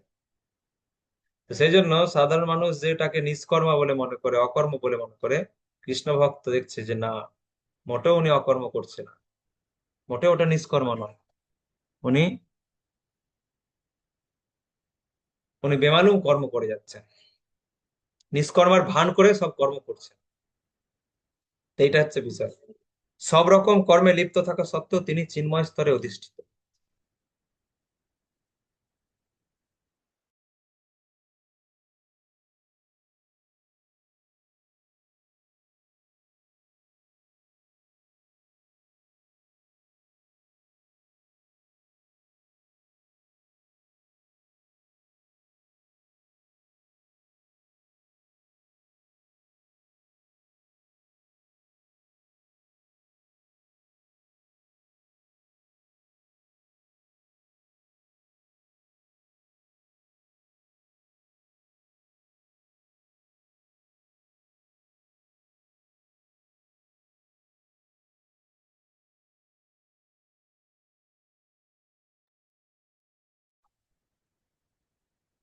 তো এটাই বলা হলো যে সব রকম কর্মে লিপ্ত থাকা সত্ত্বেও তিনি চিন্ময় স্তরে অধিষ্ঠিত। জনজাগতিক মানুষ দেখছে কত কর্মে লিপ্ত আছে, বিষয়ের মতো সব কর্ম করে যাচ্ছে। মহাপ্রভু বলেছিলেন, আহ, অন্তরে নিষ্ঠা করো, বাহ্যে লোক ব্যবহার, অচিরায় কৃষ্ণ তোমায় করিবেন উদ্ধার। অন্তরে নিষ্ঠা করো, বাহ্যে লোক ব্যবহার, বাইরে দেখাবে যে অনেক কর্ম করছে, তা আসলে সবটাই কৃষ্ণ সেবা, সবটাই অকর্ম। তিনি চিন্ময় স্তরে অধিষ্ঠিত। যস্য সর্বে সমারম্ভা কাম সংকল্প বর্জিত, জ্ঞানাগ্নিদগ্ধ কর্মানং তমাহু পণ্ডিতা বুধাং। যার সমস্ত কর্ম প্রচেষ্টা কাম ও সংকল্প রহিত, তিনি পূর্ণ জ্ঞানে অধিষ্ঠিত। পণ্ডিত জ্ঞানীগণ বলেন যে তার সমস্ত কর্মের প্রতিক্রিয়া পরিশুদ্ধ জ্ঞানাগ্নি দ্বারা দগ্ধ হয়েছে, তার কোনো কর্মের প্রতিক্রিয়া থাকবেই না। তাহলে প্রকৃত জ্ঞানটা কি এখানে বলা হচ্ছে? যিনি বুঝতে পেরেছেন যে সবকিছু ভগবানের উদ্দেশ্যে করা উচিত, এই ধরনের কর্ম যিনি করছেন, তিনি প্রকৃত জ্ঞানী। কোনো কর্মের প্রতিক্রিয়া তাকে ভোগ করতে হবে না, কারণ তার এই যে নিষ্কাম কর্মযোগের জ্ঞান, এই নিষ্কাম কর্মযোগের জ্ঞানই তার সমস্ত প্রতিক্রিয়াকে দগ্ধ করে ফেলেছে, নষ্ট করে ফেলেছে। মানে কোনো কর্মের ফল তাকে আর ভোগ করতে হবে না।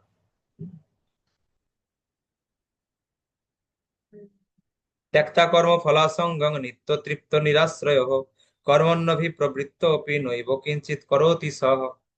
কর্মফলের আসক্তি সম্পূর্ণরূপে ত্যাগ করে সর্বদা তৃপ্ত থেকে এবং আশ্রয়ের অপেক্ষা রহিত হয়ে তিনি সব রকম কর্মে যুক্ত হওয়া সত্ত্বেও কর্মফলের আশায় কোনো কিছুই করেন না। কর্মফলের আসক্তি নেই, কোনো কর্মফলের নিয়ে তার কোনো টেনশন নেই, সেই জন্য তিনি সবসময় তৃপ্ত আছেন, সবসময় তৃপ্ত মানসিক দিক থেকে, কোনো বিরক্তি নেই, সন্তুষ্ট সবসময়। এবং আশ্রয়ের অপেক্ষা রহিত হয়ে তিনি সব রকম কর্মে যুক্ত হওয়া সত্ত্বেও কর্মফলের আশায় কোনো কিছুই করেন না। সমস্ত কর্মে যুক্ত আছে কিন্তু কর্মফলের আশা নিয়ে কিছুই করে না। কি করে সম্ভব এটা? সব কাজ করছে অথচ কর্মফলের আশা নেই।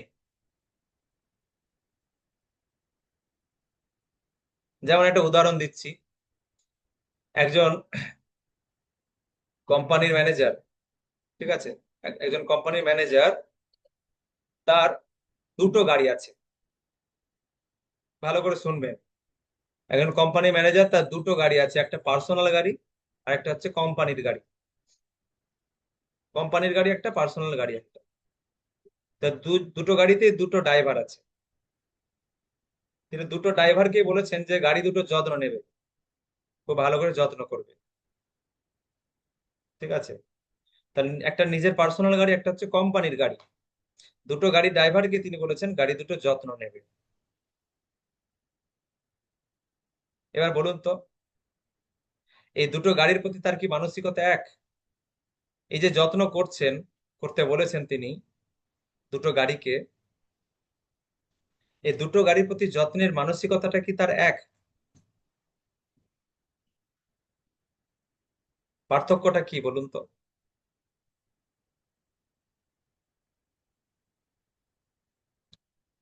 প্রথম ড্রাইভারকে তিনি কি জ্ঞানে যত্ন নিতে বলছেন, আর দ্বিতীয় ড্রাইভারকে কি জ্ঞানে যত্ন নিতে বলছেন?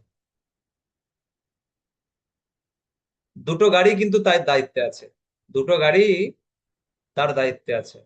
একটা নিজের পার্সোনাল গাড়ি, একটা কোম্পানির গাড়ি, দুটো গাড়ি তারই দায়িত্বে আছে, তাকেই সেটা দেখভাল করতে হবে। দুটো ড্রাইভারকে তিনি যত্ন নিতে বলেছেন। কোন ড্রাইভারকে তিনি কোন জ্ঞানে যত্ন নিতে বলেছেন?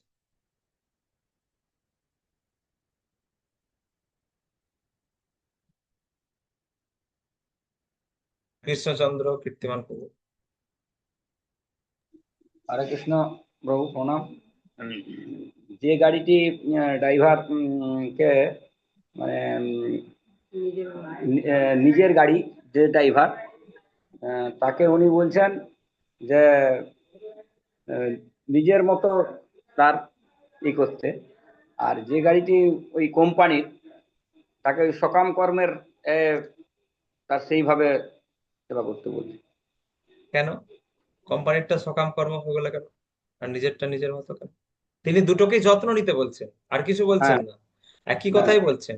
ওকেও বলছেন হ্যাঁ, গাড়িটা যত্ন করবে, টেক কেয়ার, আর একেও বলছে টেক কেয়ার, এই গাড়িটা যত্ন। তাহলে এই যে তিনি যত্ন নিতে বলছেন, যত্ন নেওয়ার পিছনে তার মানসিকতাটা কি, এটা বলতে চাইছি।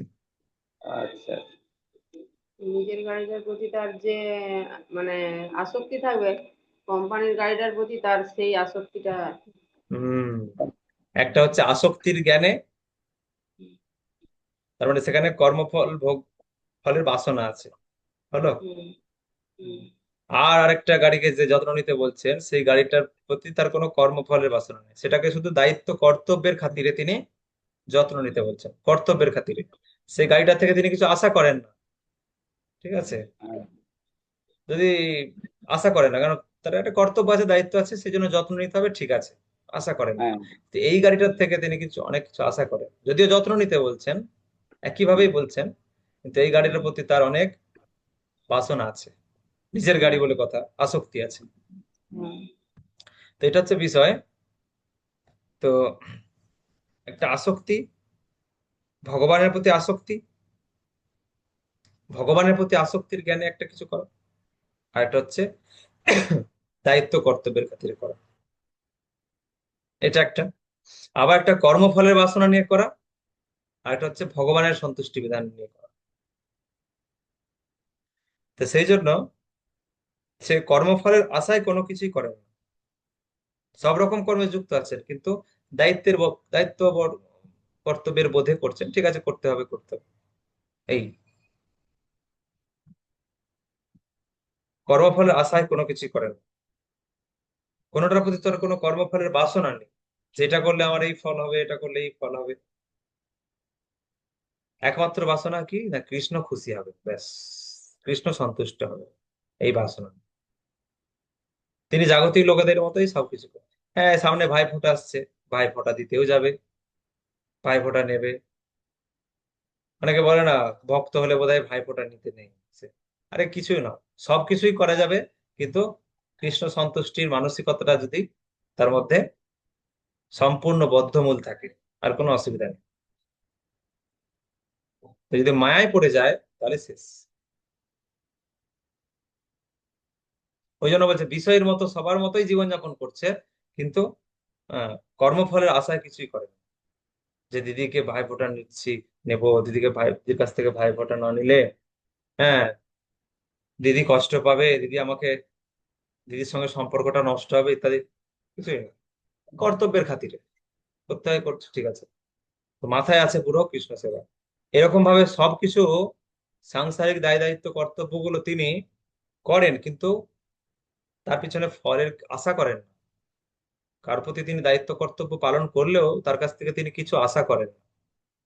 একটাই আশা করেন যে কৃষ্ণ যাতে খুশি হয়। এই স্তরটাই হচ্ছে সব থেকে উন্নত স্তর, নিষ্কাম কর্মযোগের স্তর। তখন কি বলছে এখানে, নিরাশির যত চিত্তাত্মা ত্যক্ত সর্বপরিগ্রহ শরীরং কেবলং কর্ম কুর্বাণ নপ্নতি কিলবিষম। এই প্রকার জ্ঞানী ব্যক্তি তার মন বুদ্ধিকে সর্বতভাবে সংযত করে কার্য করেন। তিনি প্রভুত্ব করার পরিবৃত্তি পরিত্যাগ করে কেবল জীবন ধারণের জন্য কর্ম করেন। কেবলমাত্র শরীরটাকে রক্ষা করার জন্য তিনি খাবেন ঘুমাবেন, শরীরটাকে কিন্তু শুধু ধরে রাখার জন্য তিনি খাবেন ঘুমাবেন, শরীরের প্রতি আসক্ত হয়ে না। একটা হচ্ছে শরীরের প্রতি আসক্ত হয়ে আমরা খাই ঘুমাই যত্ন নিই, আর শুদ্ধ ভক্ত সেও শরীরের যত্ন নেয়, সে কেবলমাত্র কৃষ্ণ সেবার জন্য শরীরটাকে ধরে রাখার জন্য যত্ন নেয়, দুটোই যত্ন। কিন্তু যারা শরীরের প্রতি আসক্ত, তারা শরীরের প্রতি আসক্ত হয়ে শরীরের যত্ন নেয়। এটাই বলছে কেবলমাত্র জীবন ধারণের জন্য তিনি কর্ম করেন। হ্যাঁ, এই জীবনটাকে ধরে রাখতে হবে কৃষ্ণ সেবা করার জন্য, তার জন্য তিনি কর্ম করেন। এইভাবে কোনো পাপ তাকে স্পর্শ করতে পারে না। যদৃচ্ছা লাভ সন্তুষ্ট দ্বন্দ্বাতীত বিমৎসর সমসিদ্ধাবসিদ্ধ চ কৃত্বা পিন বিবদ্ধতি। যিনি অনায়াসে যা কিছু লাভ করে সন্তুষ্ট থাকেন, যিনি সুখ দুঃখ আদি দ্বন্দ্বের বশীভূত নন এবং মাৎসর্য শূন্য, যিনি কার্যের সাফল্য অসাফল্যে অবিচলিত থাকেন, তিনি কর্ম সম্পাদন করলেও কর্মফলের দ্বারা কখনো আবদ্ধ হন না। গত সংঘর্ষ মুক্তস্য জ্ঞানাবিস্থিত চেতস যজ্ঞাচরত কর্ম সমগ্রং প্রবিলীয়তে। জড় প্রকৃতির গুণের প্রভাব থেকে মুক্ত চিন্ময় জ্ঞাননিষ্ঠ ব্যক্তি যজ্ঞের উদ্দেশ্যে যে কর্ম সম্পাদন করেন, সেই সকল কর্ম সম্পূর্ণরূপে লয়প্রাপ্ত হয়।